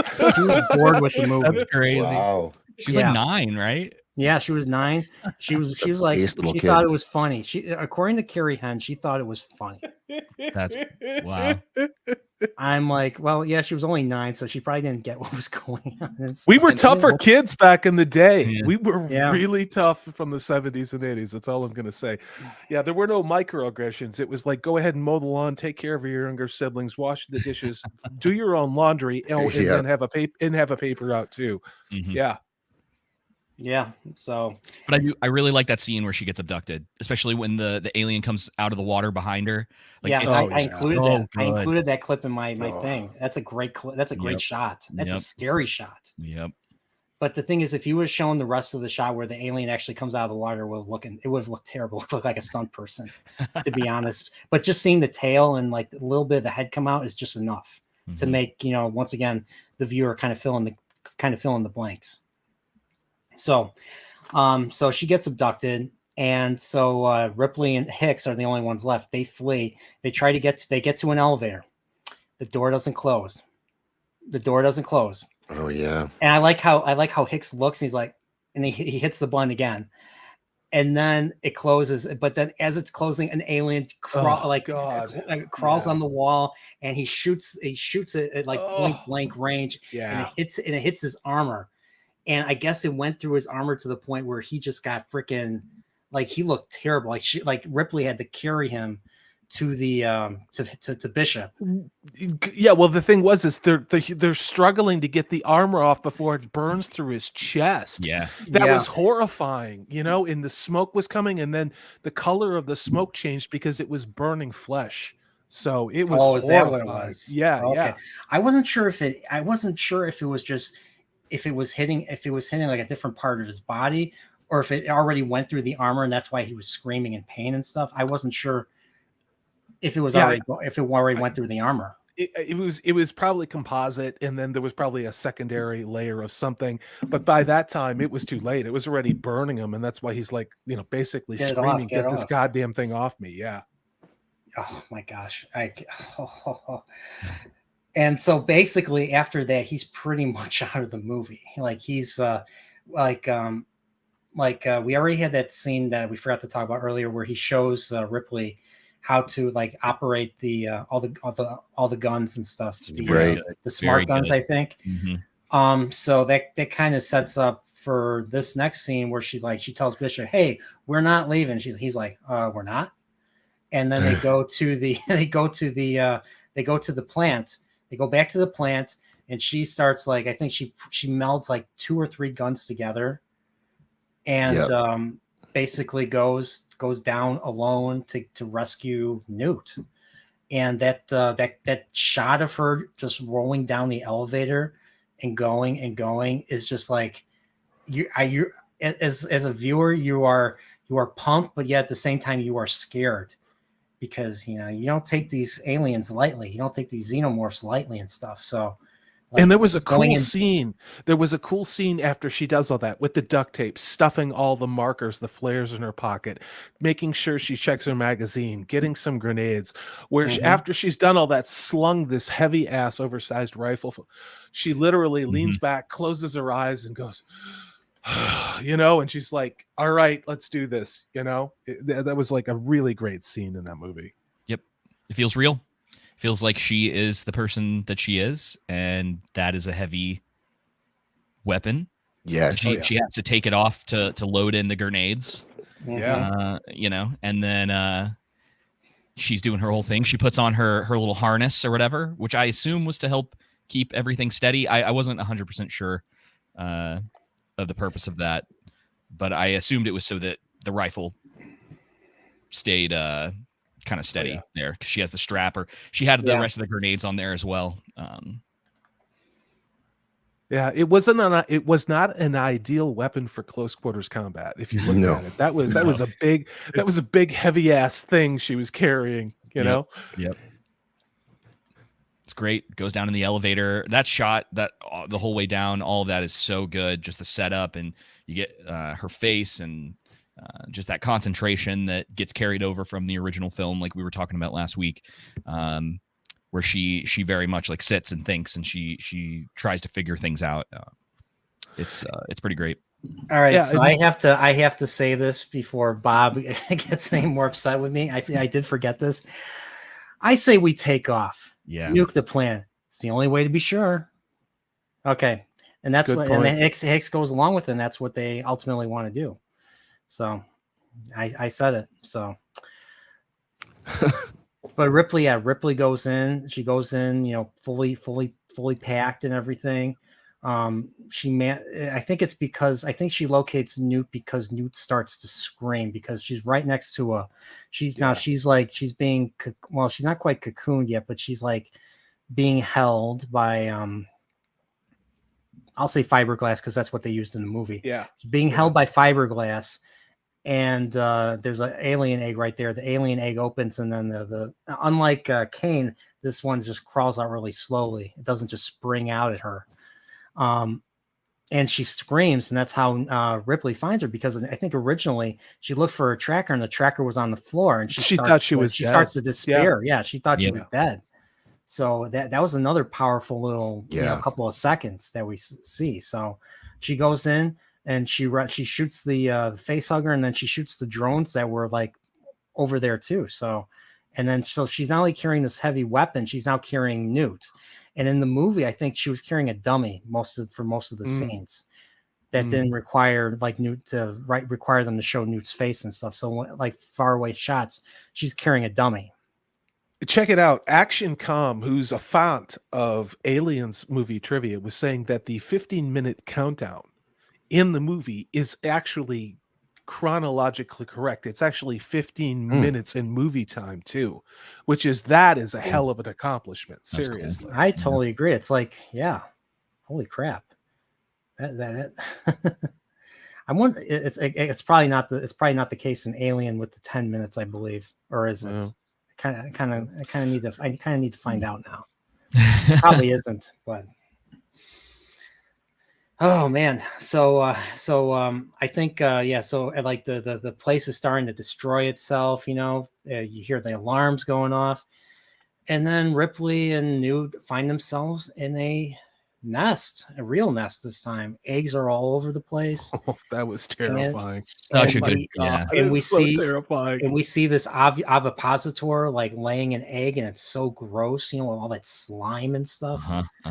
And as the camera moves along the ovipositor, we see the debut of the alien queen. God, that was so crazy. And that was designed not by Giger, but by James Cameron himself. Yep. He designed the alien queen himself. Wow. And that is the definition of fear. Like this is one scary, like that grin, or that when you see the teeth, it just the hissing along. I mean, that again, I've said it 8 million times, but the audio mixing in the theater when she hisses and then the klaxon is in the background, it was terrifying, absolutely terrifying. Oh yeah. And I like how even though the alien queen cannot communicate with language, she can still communicate with Ripley and stuff. They're like eyeing each other, even though the queen doesn't have any eyes. At least I don't think they do. And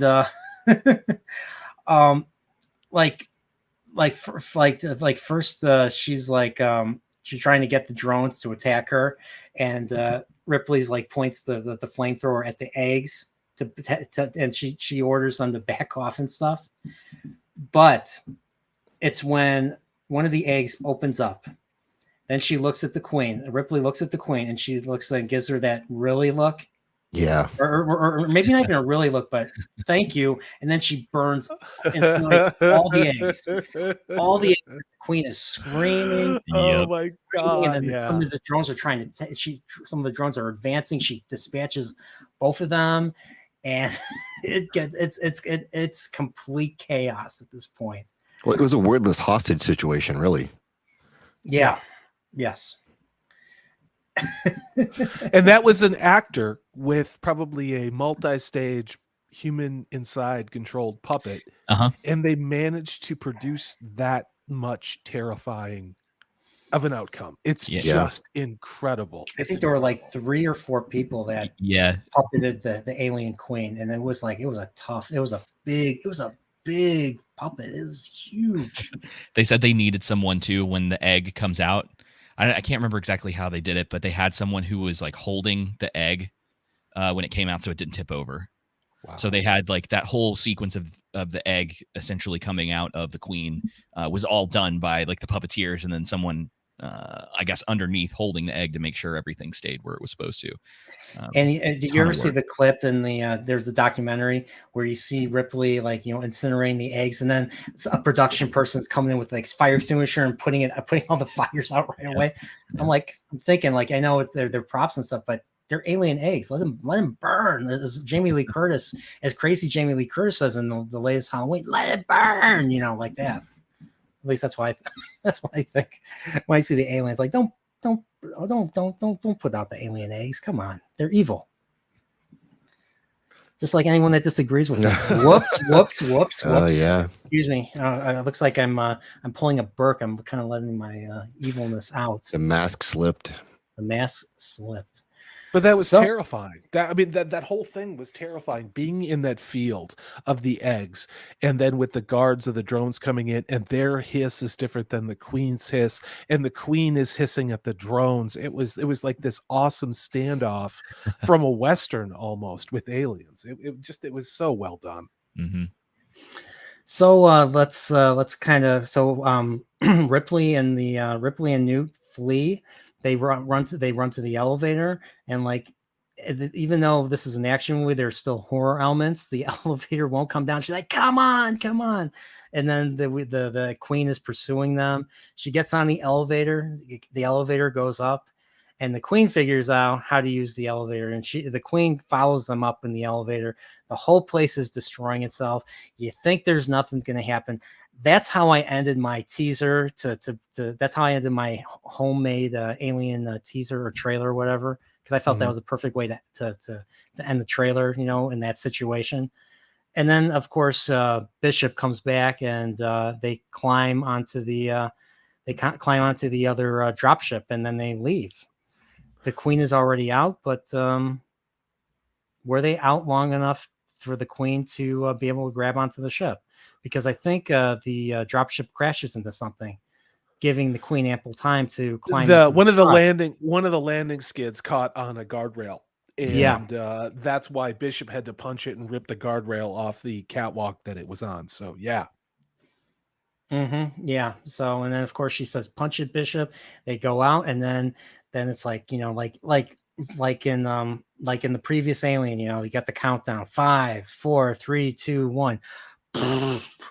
Nuclear explosion goes off on the planet. It didn't destroy the planet, but it did destroy that entire project. So F's in the chat for Hadley's Hope.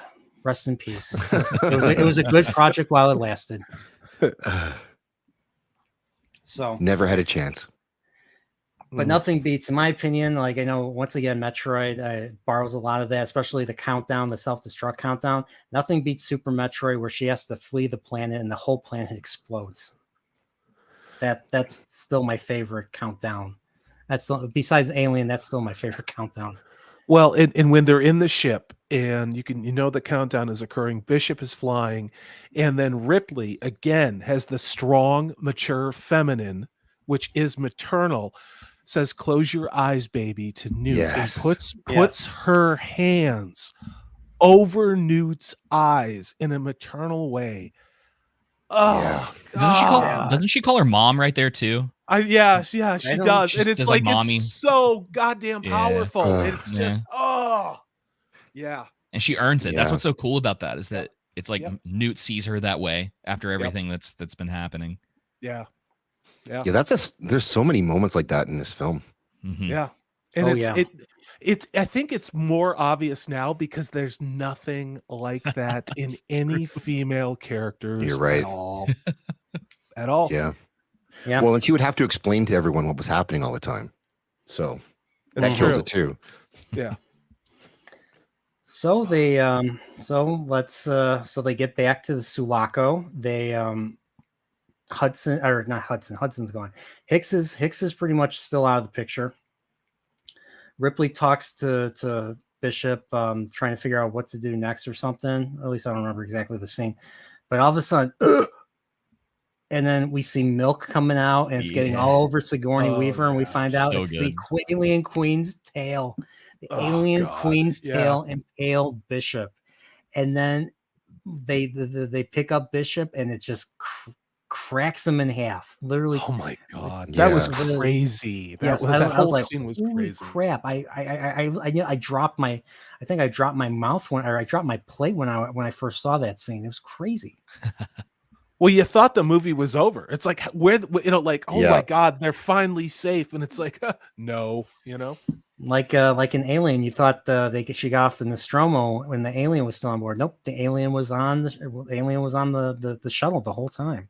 So same here. This time the alien queen was in one of the landing struts, or was hiding in one of the landing struts and stuff. So that's how it got out. So now, so Bishop is kind of cut in two, and basically Ripley runs into the loader closet, and Newt flees under the grates and stuff. So the queen goes after Newt, and we're That was scared for crazy. Newt. Yeah, we're scared for Newt. The queen's grabbing the grates off, and it's about to grab her when all of a sudden, Yep. power loader Ripley, and she comes out, and she gives her. Well, I already said it. You want to Get away from her, you bitch. Yeah. And then they fight, and that was another thing that came directly from James Cameron's Mother script. So they fight, and she has these little grippers. She has these little gripper arms and stuff that she uses to grab the alien queen. And she tries to throw the alien queen down into the airlock. So this time the airlock is vertical. It's a vertical airlock. It's not a horizontal airlock like in the Nostromo. So she tries to drop the alien queen into the airlock. The problem is the alien queen grabs her, and she drops the alien queen, but the alien queen grabs her and takes her down with her. Oh and yeah. Stuff. So Yeah. luckily for Ripley, the loader is on top of the alien queen. So she starts to climb. And she opens the airlock, despite the fact that she's just holding on to the ladder for her dear life. There's nothing else, harnessing her in. And the alien queen grabs her, and she has to deal with the whole weight of the alien queen, which is like probably a ton. So you see like Ripley screaming, holding onto the bar and stuff, which I always I always thought her shoulder was dislocated when that happened. It almost looked like sure it was. Yeah, it needed to be. It needed to be. Not to mention what is it called? The vacuum of space and the shoe. But I'm willing to suspend disbelief because we are talking about science fiction. So exactly. So I want to point out something in the chat quickly that Action Com points out that it's only because she sent the elevator back down that any of this happened at the end. Because Ripley pressed both buttons in the elevator. Oh, she did. That's true. Oh, That's true. Yeah. Good call. That's Action Com. Yep. Yep. I love that the alien queen is smart too. Like she's in the movie for what, 10 minutes at most. And when the elevator comes down and she kind of looks at the elevator and like immediately knows what to do. She figures out how to get on the ship. She knows, she has that, like we were talking about before, she has that maternal instinct. Like she's going after them because of what they did. Yeah. Right. And it's really cool to see that in that little like time frame, just to have it's crazy because you really did have two mothers protecting their young. Yep. Yeah. It's crazy. Yeah. Yeah, and having two mothers get together from opposing sides. I don't see anything more Primal. More primal, exactly. Primal. Yeah. So that reminds me, I have to watch that show Primal now. Yeah, that was one show that everybody was talking about. Yeah, I've watched a couple episodes. It is good. Yeah, I'll have to check it out. How would you guys say this measures up with, say, Black Widow? In terms of strong female Whoa. characters. I have not seen Black Widow. I like looked away for a second and I was like, oh, Black Widow?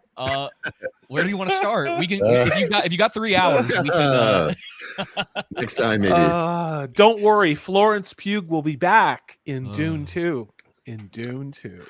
Yeah. It's completely different. Again, everything in Aliens is earned. Everything with a lot of the modern stuff nowadays, they're telling you that's what it is, and you just kind of have to believe that that's the case without any real reasoning why. And I mean that movie completely destroys Black Widow's character, and I won't get into it, but completely annihilates Nat, and it makes me really mad. So wow, soft spot. Yeah. As far as MCU is concerned, I'm not much into reading comics. Don't worry, they're not done destroying the MCU. There's still a man or two left. Don't worry. She-Hulk will take care of Hulk very quickly. Yeah. So she opens the airlock. The alien queen is holding on to Ripley for dear life, and then I think ultimately she kicks the alien queen. The alien queen flies out of the airlock and into space, and that's the last we see of the alien queen. So that's as far as I'm concerned, that's the end of the alien, or that's the end of the queen. Maybe she survives. Who knows? Maybe they can survive in space because of the silicon and stuff that allows them to handle adverse environments. But who knows? So Ripley climbs up. She climbs up despite the fact that the airlock is open. She manages to climb up to the top and shut the airlock, close the airlock door and stuff. And it's just like you're like, it's over. And it was awesome and stuff. That's how I feel. That's how I felt. And the music, the James Horner music, especially that really dramatic score, which I include in my trailer because I have to, really captures that payoff well, in my opinion. Yep. Agreed. Absolutely. And that ended the Aliens movies. Yes. That they stopped at 2 because why mess with perfection? They all lived happily ever after. Ripley went home to take care of the cat. Yep. Jones. Yep. And Hicks lived a long, happy life. Probably with Ripley. With Ripley. Yeah, and they adopted Newt and lived happily ever after. That's right. Nobody died needlessly. Nope. In Just a third 'cause. movie. Yeah. It really makes me wish that I really wish they would have made Blomkamp's Alien. That would have been a true sequel to Aliens, because I'll be honest, and I do not own Alien 3. I don't even plan to cover Alien. I mean, well, they never made it. They never made it. How would you own that movie? Exactly. Yeah. Or okay, it was a bad. I'm talking about a bad dream that I had once. Okay. All right. I have that dream too, that Disney bought Star Wars and made a bunch of really terrible movies about it. But I know it's just a dream. Yeah. So I got a question. What are your thoughts on what do you call it? They announced an Alien series or something. Did they say there's not going to be aliens? Like it's going to be like all they did. They did. I covered it about 2 months ago, and they were talking about the Blade Runner live action, which is starting to cast. But they're also at the same time they talked about they're going to be doing a live action Aliens too. No details are known. Now that might have changed. It might have a showrunner, but like 2 months ago, there was really nothing released on it.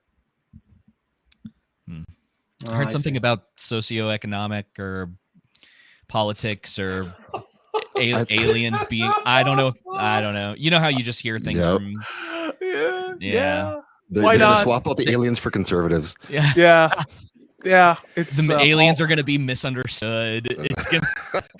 Yeah, the aliens will have a Uh, big dude, blonde comb over, and they'll be orange. Yeah. Really tired of misunderstood villains. Really Yeah. So I have to. Can you guys confirm this? As the final credits phase, there is a sound of an alien egg opening. So go to the very end of the credits.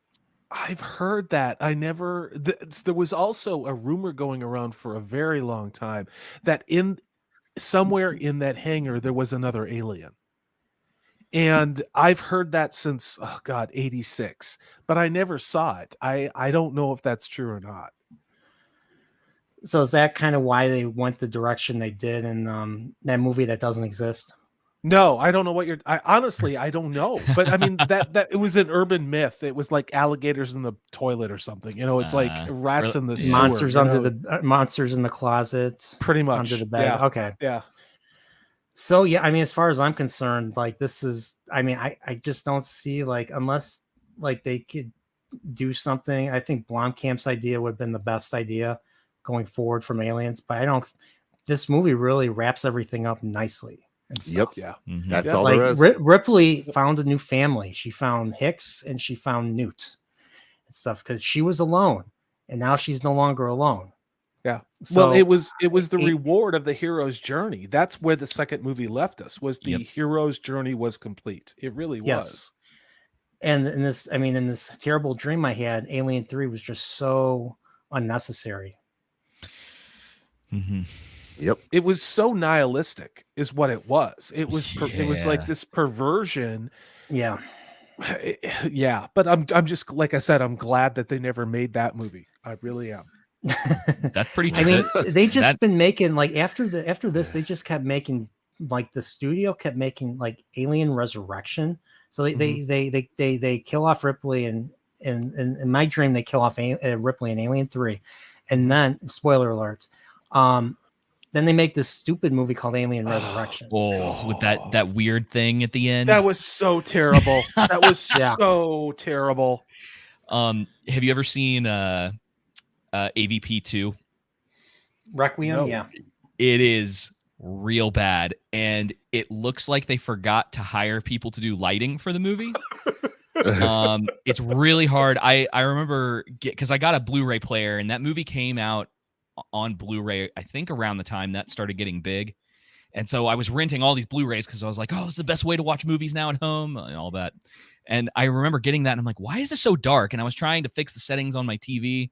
Turned out it was just the movie the whole time. A misstep for Joss Whedon. That was maybe the beginning of some big problems for him. And I think he helped rewrite that or write it. And I've heard, like, the Alien versus Predator, just both of those movies just don't do the original comic any justice either. No, I don't think they do anything any justice from any of the source material.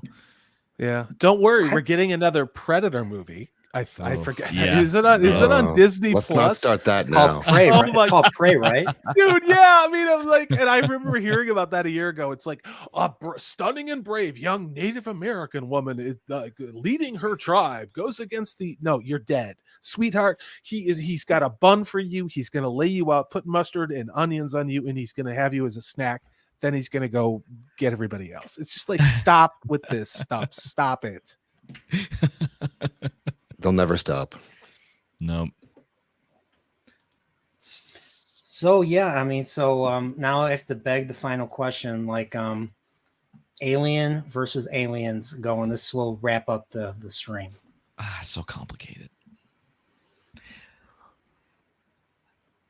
Zach's go first. I'll go first. same with you guys in the chat. Same with you guys in the chat. Post what you prefer. Yeah. Alien is probably the better film, but I liked Aliens better. Okay, that's fair.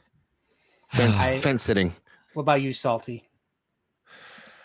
I said it in the beginning of the stream. They're two completely different movies that somehow entirely work. And I'm not trying to cop out the question. When I resaw Alien, the remastered version for, what was it, the 30th anniversary on the big screen, again, it was such an incredible experience to see that movie the way it was supposed to be seen. And it really changed because I was too young to go see it. I was 9 when it came out, and my parents weren't going to let me go see it. So I'd only ever saw it like on HBO. And at that time, it was all pan and scan, you know? So a lot of my first memories of watching that movie, it wasn't Letterbox.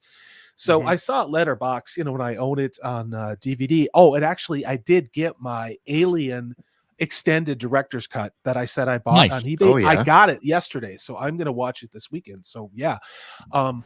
But at the end of the day, I like Aliens better. And maybe like there's part of me, that 16-year-old me that was watching it with my 14-year-old brother and watching Hicks and watching Hudson and Apone and Vasquez and just Ripley be a total like ass kicker. I think Aliens is, to me, the more entertaining movie. I really do. Yeah, I mean, there was, Aliens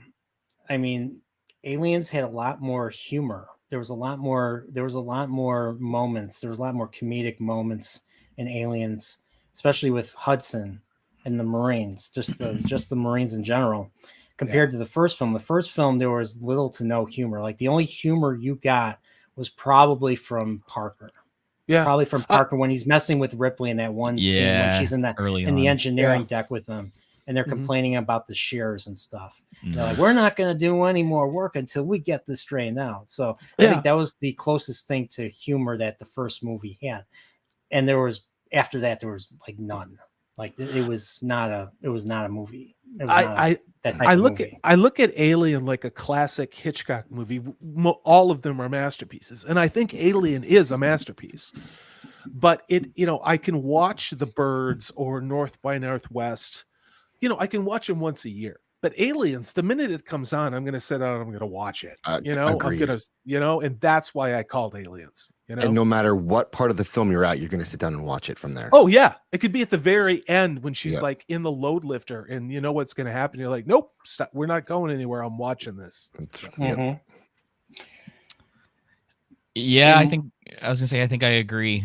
I think if you were to, I even think if you look at the two movies like objectively.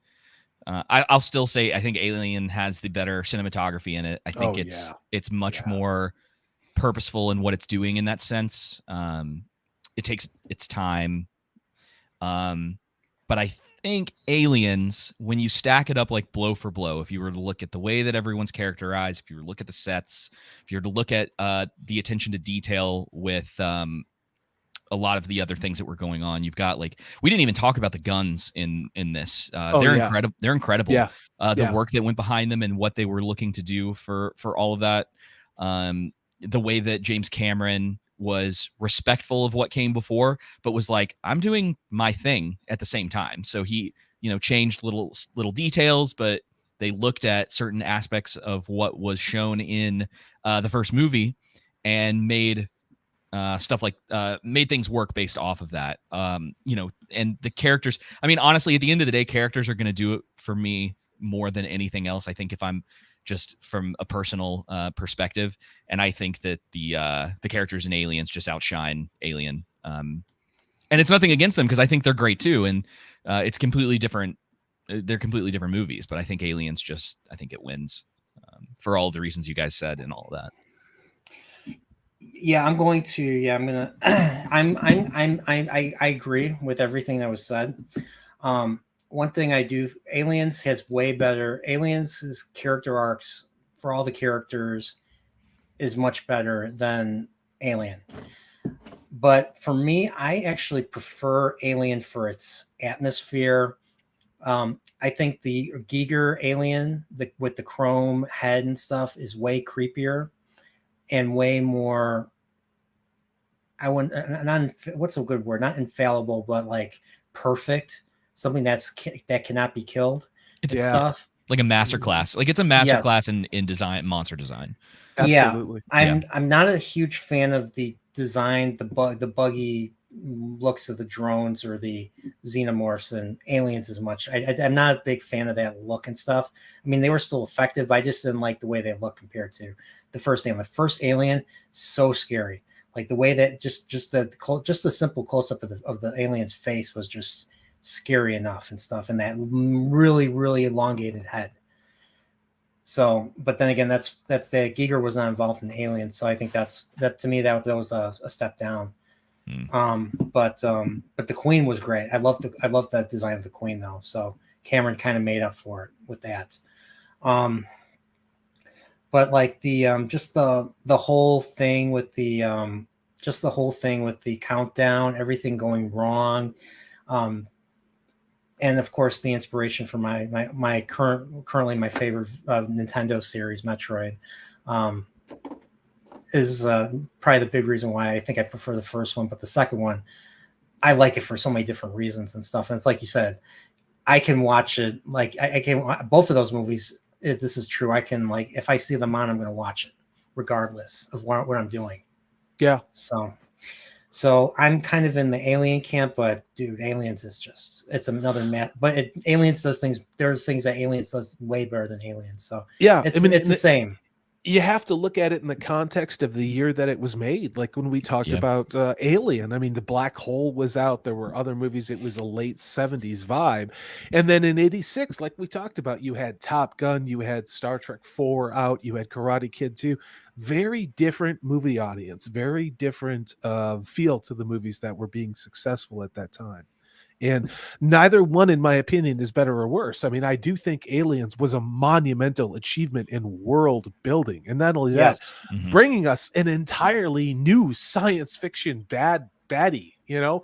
I mean, here we are almost 40 years later, and it like, we would all watch another really good Aliens movie. We all would in a second, you know?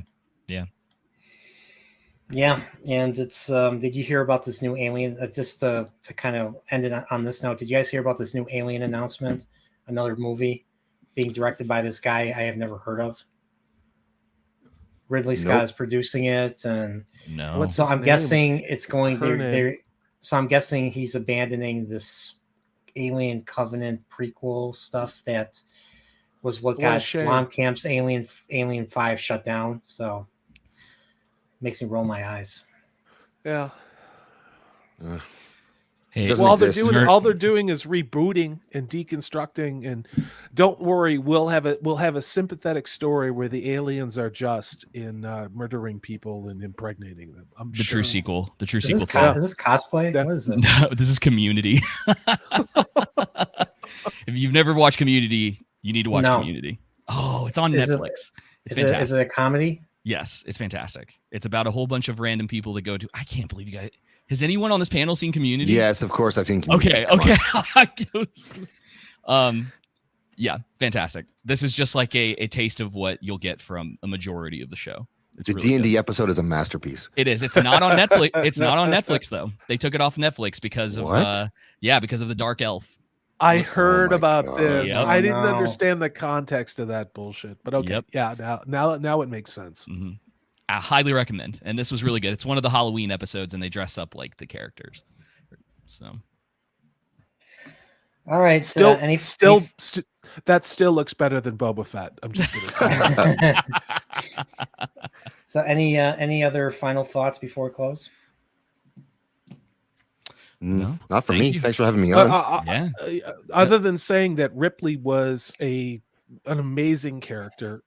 She had a great arc. She was incredibly brave, and has an adolescent boy, 30 something, 40. I can't do math. Years ago, I was able to identify with Ripley in that situation. So you're saying she didn't look like you at all? She didn't look like me. She wasn't my gender. She was from a different time. It was a completely different scenario. But I loved Ripley as a hormonal 16-year-old boy in Ronald Reagan's America. I loved her for being the hero and brave character that she was. Again, I can't even come up with something funny to say about what we're getting now with the air quotes heroes that we're seeing in so many of these reboots of franchises, especially in science fiction. Yeah, I know. I mean, yeah, this was such a great arc for her. I mean, she basically, throughout the movie, like especially in the beginning, she was having nightmares. She was waking up with heart palpitations, sweating. Like she did not get over the events of the first movie. And then on top of that, she's alone. This movie concludes perfectly for her. She's no longer alone, and she overcomes that fear. She faces her fear. Yeah, something that not a lot of us are willing to do. I know I'm one of them. So and the best part of it was she didn't at the end go, "My name is Skywalker." It was that, let's just be really honest about it. Yeah, that's it. So she she saw Luke and Leia's Force ghost, and then she's like, I'm Ellen Ripley. I'm Ellen Ripley Skywalker. Yes, Skywalker. I'm Ripley Skywalker. I guess they kind of forgot her first name's Ellen. That's Bad Robot. So. Yep. Oh yeah. All right. So okay. Well, I guess that's it then. Everybody, thank you. Zax, David, Salty, Joseph, if you're still out there, thank you. Max, thank you guys so much for joining this panel. Thought this was a great night, and it was an hour shorter. It was an hour and a half shorter than last time. Last time was 4.5 hours. We're 5 minutes from 3 hours. So we did a good job. And of course, I know you guys have to go to work and stuff. So, but yeah, thank you guys. Chat, all you guys, ActionCom, MJ Media, Bob Kinney, Nemo Nova, DJ Ronnie G, Apollome's Minion, Ukrainian Farmers Resistance Front Girl. That's awesome name. Who else? Punk Waddle, Nerdporeal. Jake D was here earlier. And Snowdub was here earlier. Loki came on my chat. I was like, oh, it's Loki. Holy crap. Yep. Here. And everybody else that came, thank you so much. So, thanks everybody. This was so much fun. Other than that, so you guys have anything you want to plug? Subscribe to me, please. Yes. I make lots of different stuff. Some of it's good, some of it maybe not, but I'm kind of finding my way. And please subscribe. And the key thing too is to watch a video or watch 2 minutes of a video, or else I get a lot of people unsubbed all the time. Then you never have to come back if you don't want to. Boy, when you sell it like that, I don't know how to follow it up, Zax. I mean, you have the perfect close. I know I don't know how to market myself now. So I'm Salty Texas C. I do a show with Zax and Purple Valkyrie and Maxfield Von Priestley, who was here earlier on Tuesday. We've got some amazing people coming on this March. Some people from Europe that have pretty large channels and talk about Lord of the Rings. We'll be talking about that on Monday and next Tuesday. I also hop on wonderful channels like Nerdporeals. I'm very honored to have been here. This is so much fun. Thank you so much. Thank you.